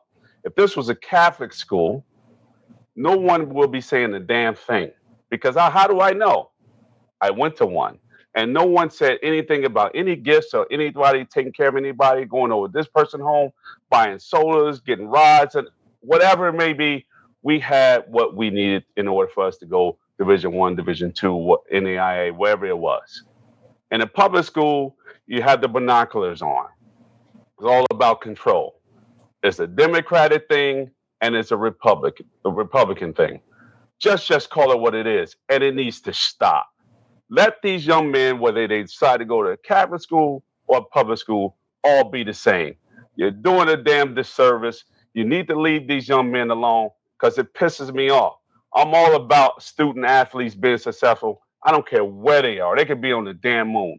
But it's a shame that you have adults out here that's sitting there denying young men services that they need in order for them to be successful. Shame on you, and someone need to come and slap them in the damn face before I come over there and I do it myself, because it's disrespectful, and those young men need to have what they need in order for them to fulfill their damn dreams. And I'm sick of it, and that's my first take. Hot take. Hot take. First take, hot take, whatever the hell you want to call it. But it pissed me off because it makes no sense for that type of shit to be going on in 2025 and you politicizing this garbage. I had enough. I said with the NJSIAA, same thing. And I'd be proud to sit there and say, the guys that you see, Floyd and all the rest of it, and my pictures there, I've given them money. I've traveled. I even had some living in my goddamn house because they ain't had no place to stay. How about that? And at the end of the day, I'm for the kid. Fuck your rules. Your rules suck. You're not about the kids. You're about control. Democratic Party. Control. So, yeah, I'm going to be on everybody else. I'm an independent guy. So I'm going to put blame where it belongs. Democrat, you suck. Republicans, yeah, you about your freedoms. I get it. I understand it. But then you have your wrongs too. All of it is wrong. You need a universal rule for everybody to keep it controlled, make sure it don't get out of hand. And next thing you know, let the coaches do what they got to do for their kids. And I'm done. I'll add on to that before I get Byron and Mark's take on it. He outlined more than helping the program to fund the program, over $100,000 in expenses he covered for his players. That also includes a $14,000 training camp, $1,500 a week in meals, and $700 a week for transportation costs to get players to practice. He made it clear that these were not school requirements, but his contribution to support the team. Now, the violation of state rules, according to the Florida High School Athletic Association, coaches are not permitted to provide what are considered impermissible benefits. In response, Bridgewater publicly came out on social media and says you can't suspend someone who doesn't work for you and vowed to stay involved with the team regardless. Now, I will go because I feel like I need to get this off my chest. And then the floor is yours too, gentlemen. To suspend someone who comes from the highest of levels in terms of football, having a successful NFL career, making money off of it, winning games, making playoff appearances, coming back to give back to his alma mater, coming back to help his team, high school team, help the kids in that community who come from all different types of poverty, all different types of situations. Personally, I have no problem with it. It would be no different if a donor came in right now and said, hey, I want to take care of this player. Here's a $100,000 check for him and his family. Here's a $200,000 check to build that for him and his family to have a house. Or here's a $500,000 check to go buy the nicest car out of the nicest driveway at whatever dealer. It's no different. These players come from low-income housing. These players come from not having their mom or dad or one or the other not in their life. But yet Teddy Bridgewater's given his own. He didn't ask for grants from the state of Florida to help access and help his football team. Only thing he asked for is for the school community to make donations to help make contributions to what that football program needs. He came out of his pocket. He's not even an employee of the school. So how can you suspend a guy who's not employed by the school because what? Because he's $100,000 contributions to his football team to help change lives, to provide $1,500 a week alone just in meals for his players. These are players that come from probably not eating at home, maybe once a meal a day if you're lucky. Cost an Uber, transportation. These kids don't have parents that can drive them to and from practice. These kids depending on public transportation, but Teddy's giving them access to Uber rides with a personal driver to get you from the school to your front door safely without anything happening. It'd be no different what we see in Newark. Bryant's a former football coach. Byron's a Newark, New Jersey native. We got kids that catch public transportation that don't even make it home. That be lucky if they get home. Vice versa, going to practice. Suspending him for what? For what? Because he's had success in year one as a head coach there? He's not an employee. He doesn't work for the school. He doesn't punch a clock.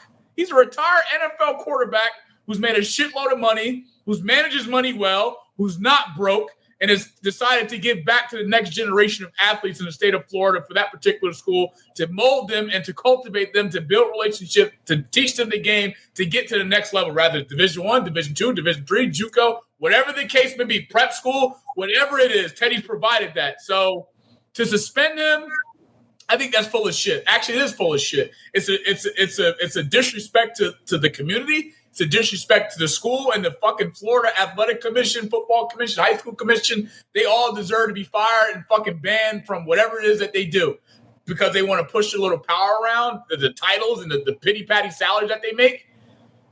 Teddy Bridgewater has done nothing but good for that community, for the high school, for the players. He's brought success. But this is his punishment, right? Because what, he's doing it on his own, because he's not using the state's money, or he's not using the board's money, or whatever the case is. Brian, the floor is yours before I blow an artery. Yeah, I mean, just to piggyback off what you guys said, it's just a disservice. A coach is usually somebody that's an extension of, some type of positive role model that you may or may not have in the home.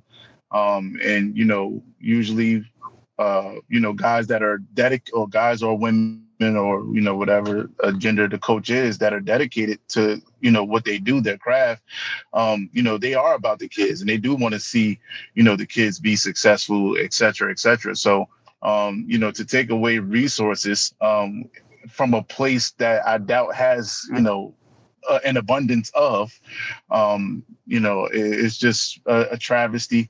And I just hope that even, like B. Garvin was saying, even with the NJSIAA, their rules just suck. Like, you can't do anything as it pertains to a student athlete. And it's like, kids, I've been in rooms where kids come to their coaches and build relationships because they don't have anybody else.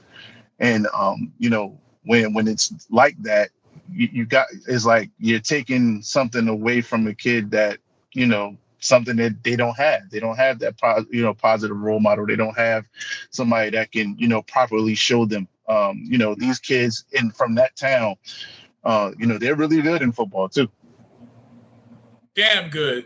Mark, your take. They're damn good. Go ahead, B. My bad. Pardon. Oh no, no, but I was just saying that they're good, and Teddy Bridgewater play at the highest level, a level where they're trying to get to, most of them, if not all of them, are trying to get to the NFL, and he's showing them, how to take care of their bodies, et cetera, what it takes to get there, and it's like you're taking that away. So, like I said, it's very unfortunate. Shame on them. Honestly, but I'm not surprised about anything with the state of Florida and when it comes to African Americans, man. So, that's just my take on that. Yeah, and I'm going to look into this because I want to know what the levels are. Because if you coach, especially Brian, you said you coach football and basketball, you're giving rides to kids home, you're giving them bus fare. If they ain't got no food, you bought them food. Where's the violation? What level is the violation, right? Then at the same time, this seems like something that could have been avoided just by Teddy doing it a different way. Whether he gives money to you, Bryant, and then you give the money to the kids. Would that be legal, or would that follow the rules? If it's that simple, because I think that's the way it goes, because there's booster clubs that give hella money to these football programs that do the same thing that Teddy did to his program that has no boosters. Did he need to start a booster club? So why couldn't this be avoided, knowing that you're dealing with former NFL players trying to help out his community and these kids and from this team in this community and make a difference in their lives? Where was the bridge? Why did it go to such a level where he's suspended as a coach when he's trying to do the right thing? So, I'm not sure what the Florida rules are, but if the Florida rules are, they can't be direct, whatever the level. I mean, every coach in life has donated something to a kid of value. It doesn't matter if it was unintentional. I've gotten bus fare from a coach to get home that the coach was going the other direction, and that could have been a violation of California law or Louisiana law to get a coach to give me money to get home, or a coach to give me money to get some food because I forgot my lunch, and I needed to eat before practice because I didn't eat. I haven't eaten since grits on breakfast. Is that a violation too? Is every coach getting suspended that does anything for a kid? No, they're not. And so I'm not sure what's going on in Florida, but obviously this is something that could have been and still can be reversed. I mean, if it's a different mechanism that needs to occur for Teddy to be able to provide for these kids things that aren't being provided to them so they can be competitive and they can be scholar athletes, then it should be done. I think people with good hearts and good minds need to take control of the situation and reevaluate what's going on here, because this is an embarrassment to the Florida Sports Foundation. And it's the fact that nothing is ever said in the Catholic schools about doing anything. It just you can freaking give a kid thousands of dollars and nothing is ever said. You can have kids coming from out of state that play for your school and nothing's ever said. De La Salle High School. Right. Like nothing's ever said. But yet, if a public school is one little thing, you're suspended, you're fired, you're this, you're that. It's that control factor is so annoying and it makes me sick to my stomach that I just can't deal with it no more. Like, when is enough? Do you need to have your palms greased and all the time when a person has to make a decision for the betterment of the kid? It's about the kid. It's not about your palms. So why do you need to have so much control? Control the games. Control the violence that happens during the games. Control all of your officials that make screwy calls. Control all that other stuff. Don't control the things that matter.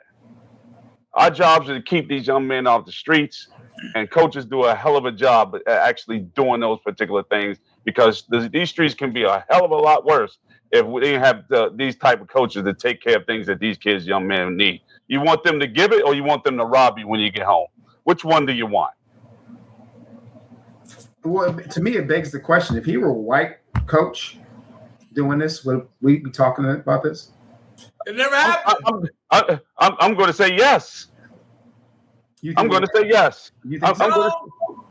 I'm going to say yes, because it's not a black and white thing. It's a control thing. So because here it is.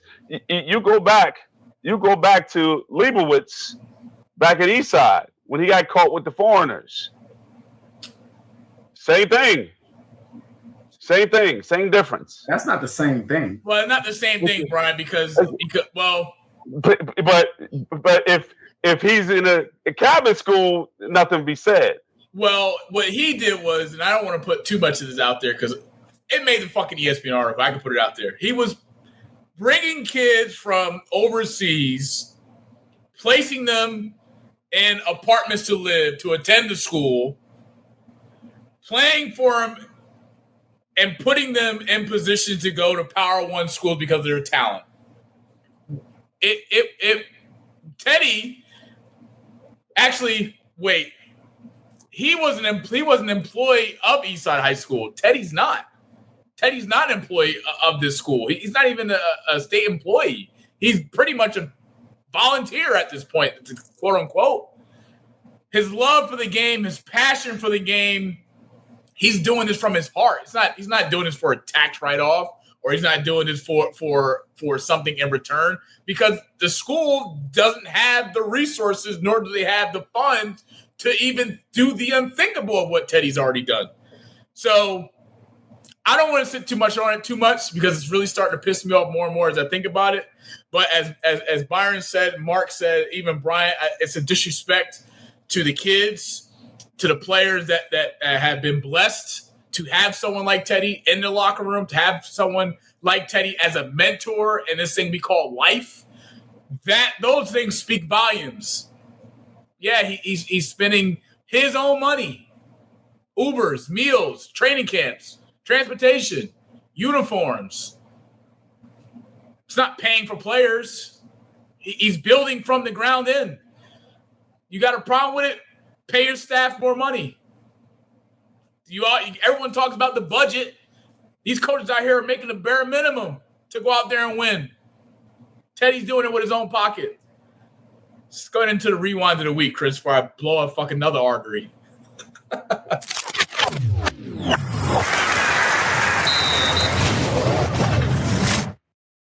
While Brian gets his connection together, we'll get into this week's edition of Rewind of the Week. I'm breaking down Shakur Stevenson's win on Saturday night in Queens, New York, defeating William Zapata, improving to 24-0, 11 knockouts for his career, despite Shakur, not scoring with a knockout in Saturday's night action. WBC lightweight champion put together, in my opinion, when I watched this fight, a boxing clinic from start to finish. He had one sequence in that fight where he received a right hand from Will, which was a great right hook, caught Shakur off guard. After that, the rest was history. Just some stats for this fight. Shakur landed 295 punches. Total thrown was 565. 52% of punches he thrown was landed. 96 jabs. Dominated the jabs from start to finish, from the upper body to the lower body, especially the midsection. Landing 46% of his jabs thrown. 199 punches. Power punches thrown. Landed 199 of them. That's a 55% percentage. Dominated Will, in my opinion. Yes, the naysayers will come out and say that this was another Shakur fight where, he's not main event material. In my opinion, he is main event material. In my opinion, this was the best fight I saw from Shakur yet. The best is yet to come. He's improving as he go along. In my opinion, he is a main eventer. And no, I'm not being biased because he's from Newark, New Jersey. I'm just calling how I see it. Now, I'm not a boxing analyst. I'm not a boxing expert. But the great Mike Tyson had to chime in on this, and this is what he had to say. And quote, in my opinion, Shakur Stevenson looked the best he's ever looked in his last fight. Those masterful combinations and head movements. He's still young and doing that. He looks superb. And everybody wants him to show people that he can take a punch. But the art is to hit and not what? Get hit. Mike Tyson then went also to say that boxing, that this is the best fight he's ever fought. The fight was tough, and he beat him with no problem. In the middle of the ring, he was beautiful. He was exceptional. I don't like when he gets on the ropes for too long, but besides that, Shakur did a phenomenal job in his win on Saturday night. Now, Shakur came out post-fight in his press conference and called out pretty much all the haters, all the naysayers. But Byron, safe to say this is Shakur's best fight that I've seen, that you've seen in his young career. 24-0, 11 knockouts, moving on as he continued to rise to the top of that mountain. What was your take from Saturday night's win with Shakur taking home the victory? Listen, I've been trying to tell people about Shakur. Everybody's looking for, the exciting fight. And I think that a lot of people aren't actual boxing fans. They just, like to see people get knocked out, and that's cool. But, you are going to have those boxing, technicians and savants in the ring that, tally up the scorecards. And that's what Shakur Stevenson is. I mean, to connect on 52% of your total number of punches is incredible accuracy and efficiency in a boxing ring. And I like the way that he was moving in this fight. He even said in his post conference that he probably did take a little bit too much punishment than he wanted to. Yes. He said he wasn't really hurt at any point in time in this fight. But he definitely said that, he's going to get back on the drawing board, look at the tape and, figure out how to, not get hit so much. But, I just think that it was a masterful job, especially from rounds 5 on, really, yep. For that fight. Yeah, it was just all Shakur, and I think that the judges got it right this time with the scorecards. It was pretty much a lopsided fight the rest of the way. Absolutely. And this is my thing, man. They keep talking about Tank. And there's a reason. I try to tell people before. I said there's a reason why Tank will not make this fight happen, because it's something in his camp or in himself that he knows that he doesn't want to admit about Shakur Stevenson's boxing style that has him a little shook. Yes. And we saw that with the Lamont Roach fight. They're supposed to be fighting, again, if everything clears up with, this DV situation, I think that Javante, man, he got to figure out how to stop putting his hands on women. That's another conversation for another day. Yeah. But as it pertains to that fight, he knows he keeps trying to, downplay it and say, what has Shakur done for boxing and blah, blah, blah. And then you will, make a fight with a guy like Lamont Roach who hasn't done, what Shakur has done. You know what I mean? So it's like, it's something in you and and I think that Shakur and his defense is something that has, Tank Davis a little shook. Yep. Well, great job Saturday. Absolutely. Great job Saturday. 24-0. WBC champions. The future is bright.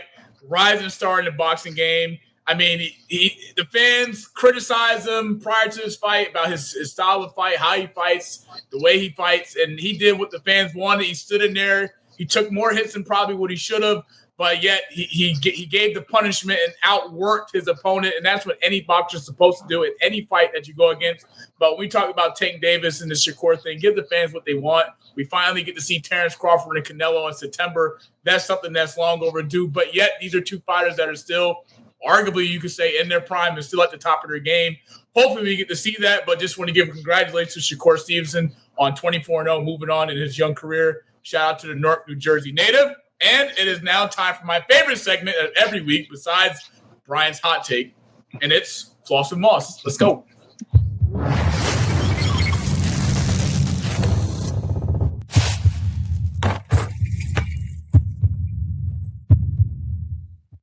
As you guys know, we can't wait for the NFL season to return this upcoming year. Last week, we did things a little bit differently on the Rewind episode 26, as we took something that I took out of Shannon Sharp. Well, I can't say took out of because everyone's doing it now, but I'm just doing it on my platform. And that's start one, cut one, and bench one. No, I'm sorry, start, bench, and cut. Last week, we did quarterbacks and running backs. You already know who I started at quarterback for my team. That's the great GOAT, Tom Brady, TB12. This week's edition, we're doing wide receivers and, of course, Brian's favorite position on the football field, tight ends. Now, gentlemen, this is how it will go. I will throw out 3 of the all-time greats that I put out, and you have to start one, you got the bench one, and you got the cut one. Now, be very careful here because I put together a great list of wide receivers and a great list of tight ends. So, Bryant, you'll be first up. Start one, bench one, cut one.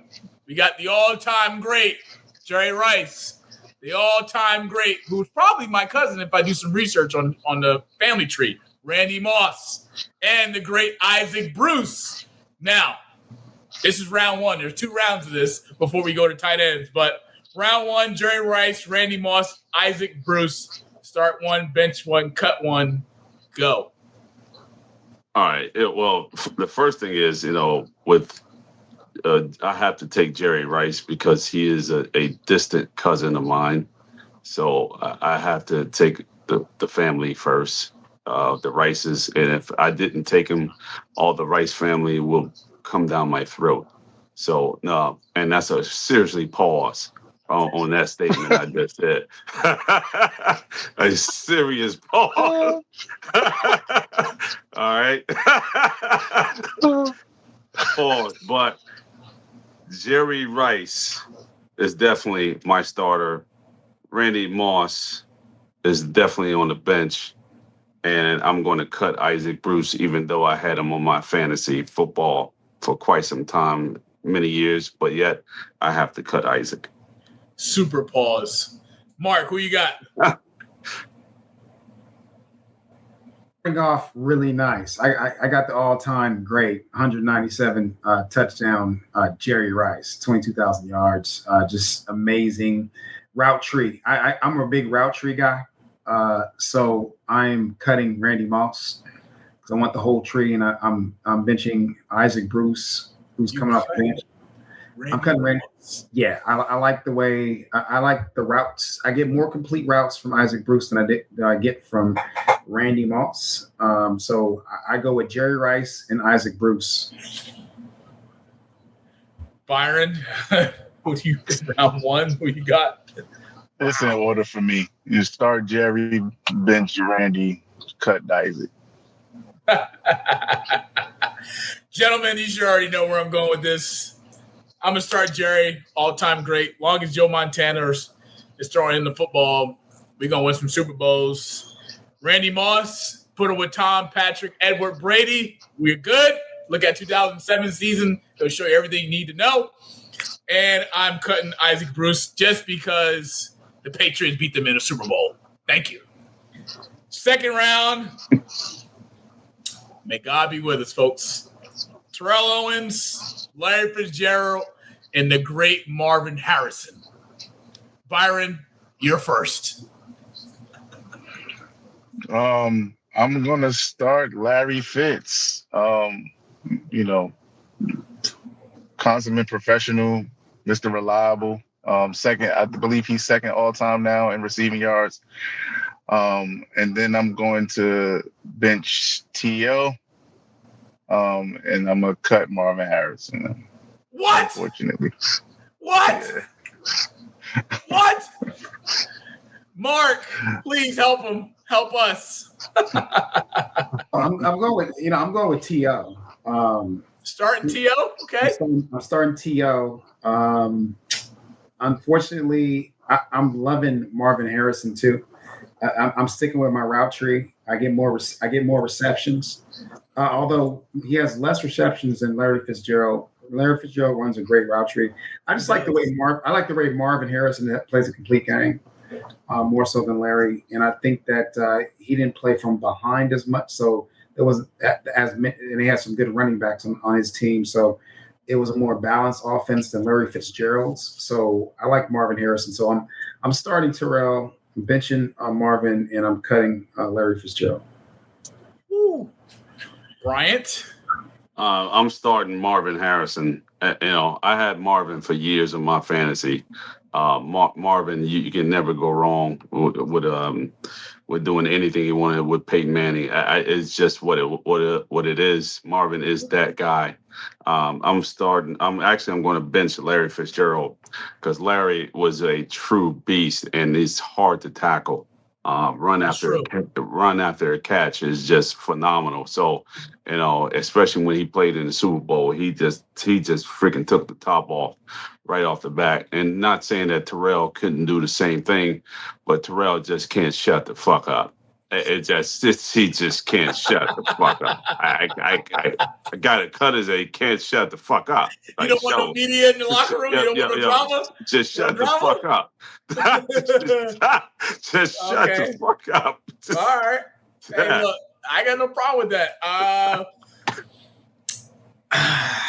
Greatness from all three receivers, to be quite honest. All have had good careers. I'm happy we beat Terrell in 2004 when he was with Philly. And he played with damn near one ankle. The other ankle was dismantled. It still put up over 100 receiving yards in that Super Bowl. Larry is Larry. He did it with Kurt Warner, did it with Carlson Palmer. I mean, shit. I mean, Marvin Harrison, who knows what Marvin Harrison's career would be had he not played with Peyton? We never seen him play another quarterback. Marvin was great with one. All these other guys, they were great with multiple.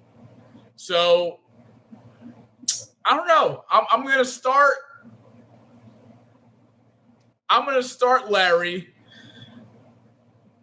I'm going to bench T.O. because I need a little controversy and drama in my locker room. I need motherfuckers to get pissed off. T.O.'s going to challenge somebody. He ain't afraid of the media. He going to challenge your quarterback. That's what all the greats do. Challenge you. That's why you got women problems. That's just shit like that. No disrespect to Marvin Harrison. Great, all-time great receiver. Him and Peyton on any Sunday. I mean, early on in Peyton's career, he threw a lot of interceptions. But as the years got on, Peyton was more lethal. And then they brought over Reggie Wayne, Dallas Clark, and all hell broke loose. So I'm going to cut Marvin. But now let's get into tight ends, Bryant's favorite position. I'm going to go first on this one because I need to get mine out the way first because Bryant may have a heart attack if I say something wrong. First round, we got Tony Gonzalez, the great Shannon Sharp, Super Bowl champion, Denver Broncos, and Rob Gronkowski. Now, me? I'm going to start Shay Sharp. Shannon Sharp's getting the start. All right? Man is fucking good. I can't believe Pretty damn good tight end. Now, I know controversy's coming. We like it. We embrace it. I'm going to bench Gronkowski because they're arguably for the last 15 years outside of Kelsey, couldn't name me a better tight end in the league. And I will die on that hill. From the moment Gronk got into the league to the moment he finished his career in Tampa, there's no other tight end that's lived up to that standard of tight end play than Rob Gronkowski. He can run. He can block. A great pass blocker who doesn't get enough credit for that and is dangerous down the field, middle of the field, can line up outside. I mean, if you look at the Super Bowl against Seattle, Tom Brady had the mismatch with KJ Wright guarding Bobby Wagner guarding him, went right over the top in the Super Bowl for the touchdown. Rob is very versatile. That's all I got. I'm done. In and out. See that? In and out? Byron, go ahead. Who you got? I'm starting Tony Gonzalez. I'm benching Shannon Sharp, and I'm cutting Gronk. What? Gronk. Yeah, I'm cutting Gronk because just like you said with Marvin, look how the bias sets in. But just like you said with Marvin Harrison only playing with Peyton Manning, he only played with Tom Brady, and he had the opportunity. When he had the opportunity to not play with Tom Brady and show what he can do, I wouldn't want to leave either. He opted out. He decided to fake retire that year, so he wouldn't have to play in Detroit. Man, whatever. So I'm gonna give I'm gonna start the other two guys. How's Shannon Sharp look in Baltimore with Trent Dilfer? He looked all right. He was solid. There. Was he like he played with Elway? Of course it's not. It's a drop off, but he still looked good when he played with Dilfer. Remember, I think he got one of his longest touchdowns. He did with Baltimore. With Baltimore. So I mean, it wasn't ideal of a situation, but I've never been a Gronk fan, to be honest. I know. I can see the hate in your eyes. I know. Mark, who you got? Well, I'm going to start with a multiple choice strategy by eliminating who I don't got first. I'll never forget Anthony Dorsett missing Shannon Sharp tackle on 3rd and 26 at the Oakland Coliseum when the Ravens played the Oakland Raiders in divisional playoff. I was there, and Shannon Sharp runs that touchdown. So I'm cutting his ass. I'll never forget that shit. Fuck Shannon Sharp and all he comes with. Ruined my goddamn life. None of these guys I like because they're all Raider rivals. But Tony G played basketball and football for Cal. I'm a Bay Area guy, so I'm going with Tony Gonzalez. I'm starting him, and I'm benching Rob Gronkowski. Fuck the Patriots. God damn it. Fuck Shannon Sharp more. Oh, shit. Bryant, what you got? First round 1. Give it to me. Tony Gonzalez, because he's a two-sport athlete. He's just like myself, played football, basketball, baseball. So, he was an unstoppable young man. So it's just what it is. He dominated. I'm going to bench Rob Gronkowski. Smart man. Because he's a big target, and he did a lot of damage to a lot of teams, and you just couldn't stop him. Shannon Sharp. Yeah. You did. Hey, look, you treading on thin ice because I was going to take a shit on that A7. So be careful. All right. And Shannon Sharp, to me, it's like a tie between Rob and Shannon. But No, it ain't. Wait, whose pick is this? Whose pick is this?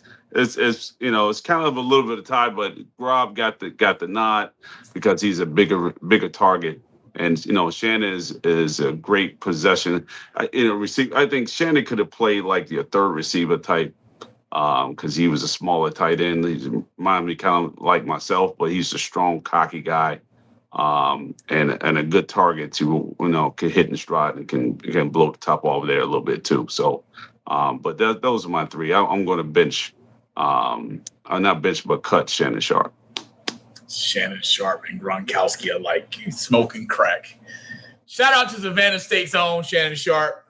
Nightcap. Final round, gentlemen. This would be a good one. Travis Kelce, Antonio Gates, and Jason Witten. Mark, you got first crack at this. I'll follow up behind you. Well, I'm gonna tell you, I what jumps off is off the page is Antonio Gates. He killed the Raiders when he played for the San Diego Chargers. Killed the Raiders week in, week out. Whether it's in San Diego, whether it's in Oakland, he just made my life miserable. So I'm starting Antonio Gates. Big dude, blocked, route tree, just did everything you wanted out of a tight end. I'm gonna go with Jason Witten. Same. I'm benching him. I want him off the bench, but big dude, great route receiver, blocked.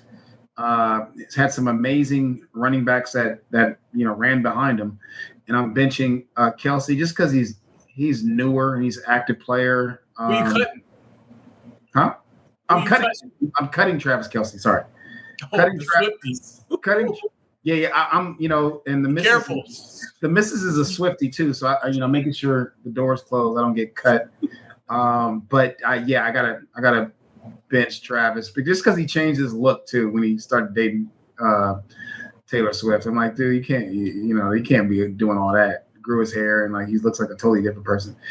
Antonio Gates starter, Jason Witten off the bench, Travis Kelce is cut. The billionaire Taylor Swift will pick him up. He'll live. Woo! I'm gonna start Antonio Gates, arguably one of the best tight ends, top 5 ever all time. Him and Phillip Rivers had one of the best quarterback tight end chemistries in all of football. He's had a sensational career. Those years in San Diego, Patriots versus Chargers, were some of the greatest games that I've got to witness. Jason Witten's game is very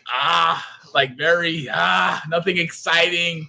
Not really a big threat down the field. Was a great pass blocker, great run blocker. Was a 5 down guy, down short distance guy. Was Romo's favorite target. I mean, didn't really show up in big games as much for the Dallas Cowboys.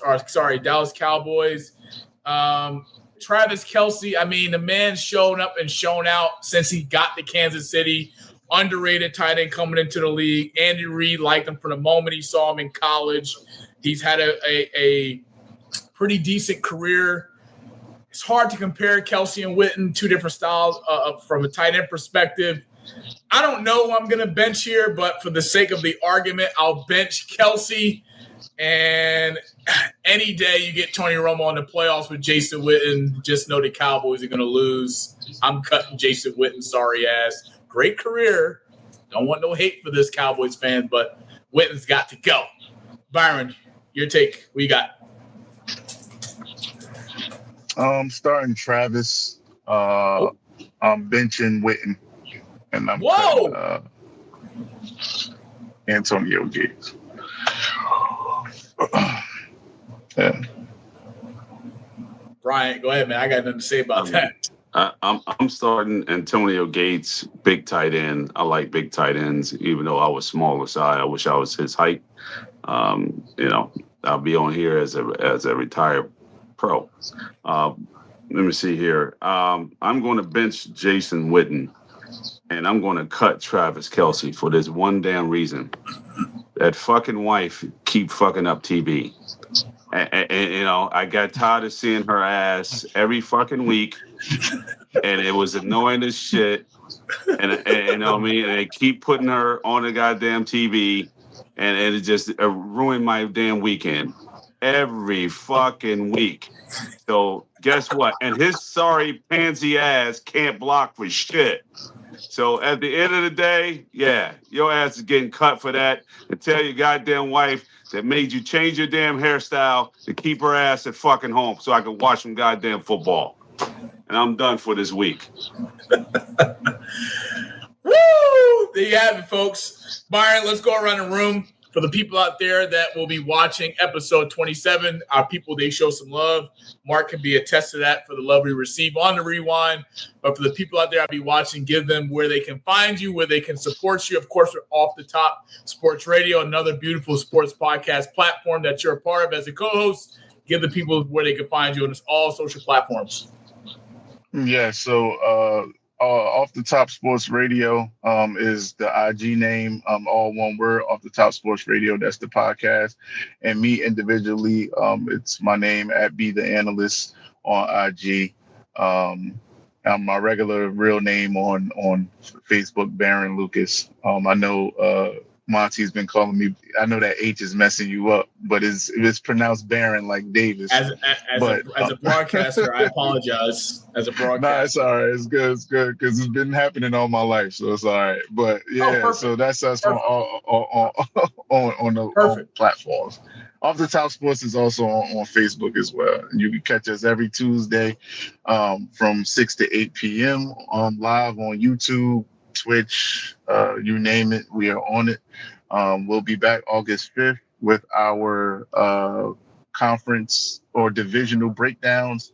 And we'll be starting with the AFC and NFC South August 5th. So y'all get ready. Love it. Oof, gotta invite me and Brian down for an episode. Cause some chaos, raise some hell down there. Mark, you already know. Hey, I'm MG Squared on Twitter and Spottable.com. It's a Twitter like social app, and then I'm MG Squared .504 on Instagram. Sometimes I'm on the Al York Sports Show, which is a Facebook and YouTube. Actually, it's YouTube sports show every other week or so. So you can catch me on Al York Sports Show. But this is my favorite show, so I appreciate you guys having me, and it's always a good time. Glad the thunderstorms did knock out my internet this time, so I'm happy to be here.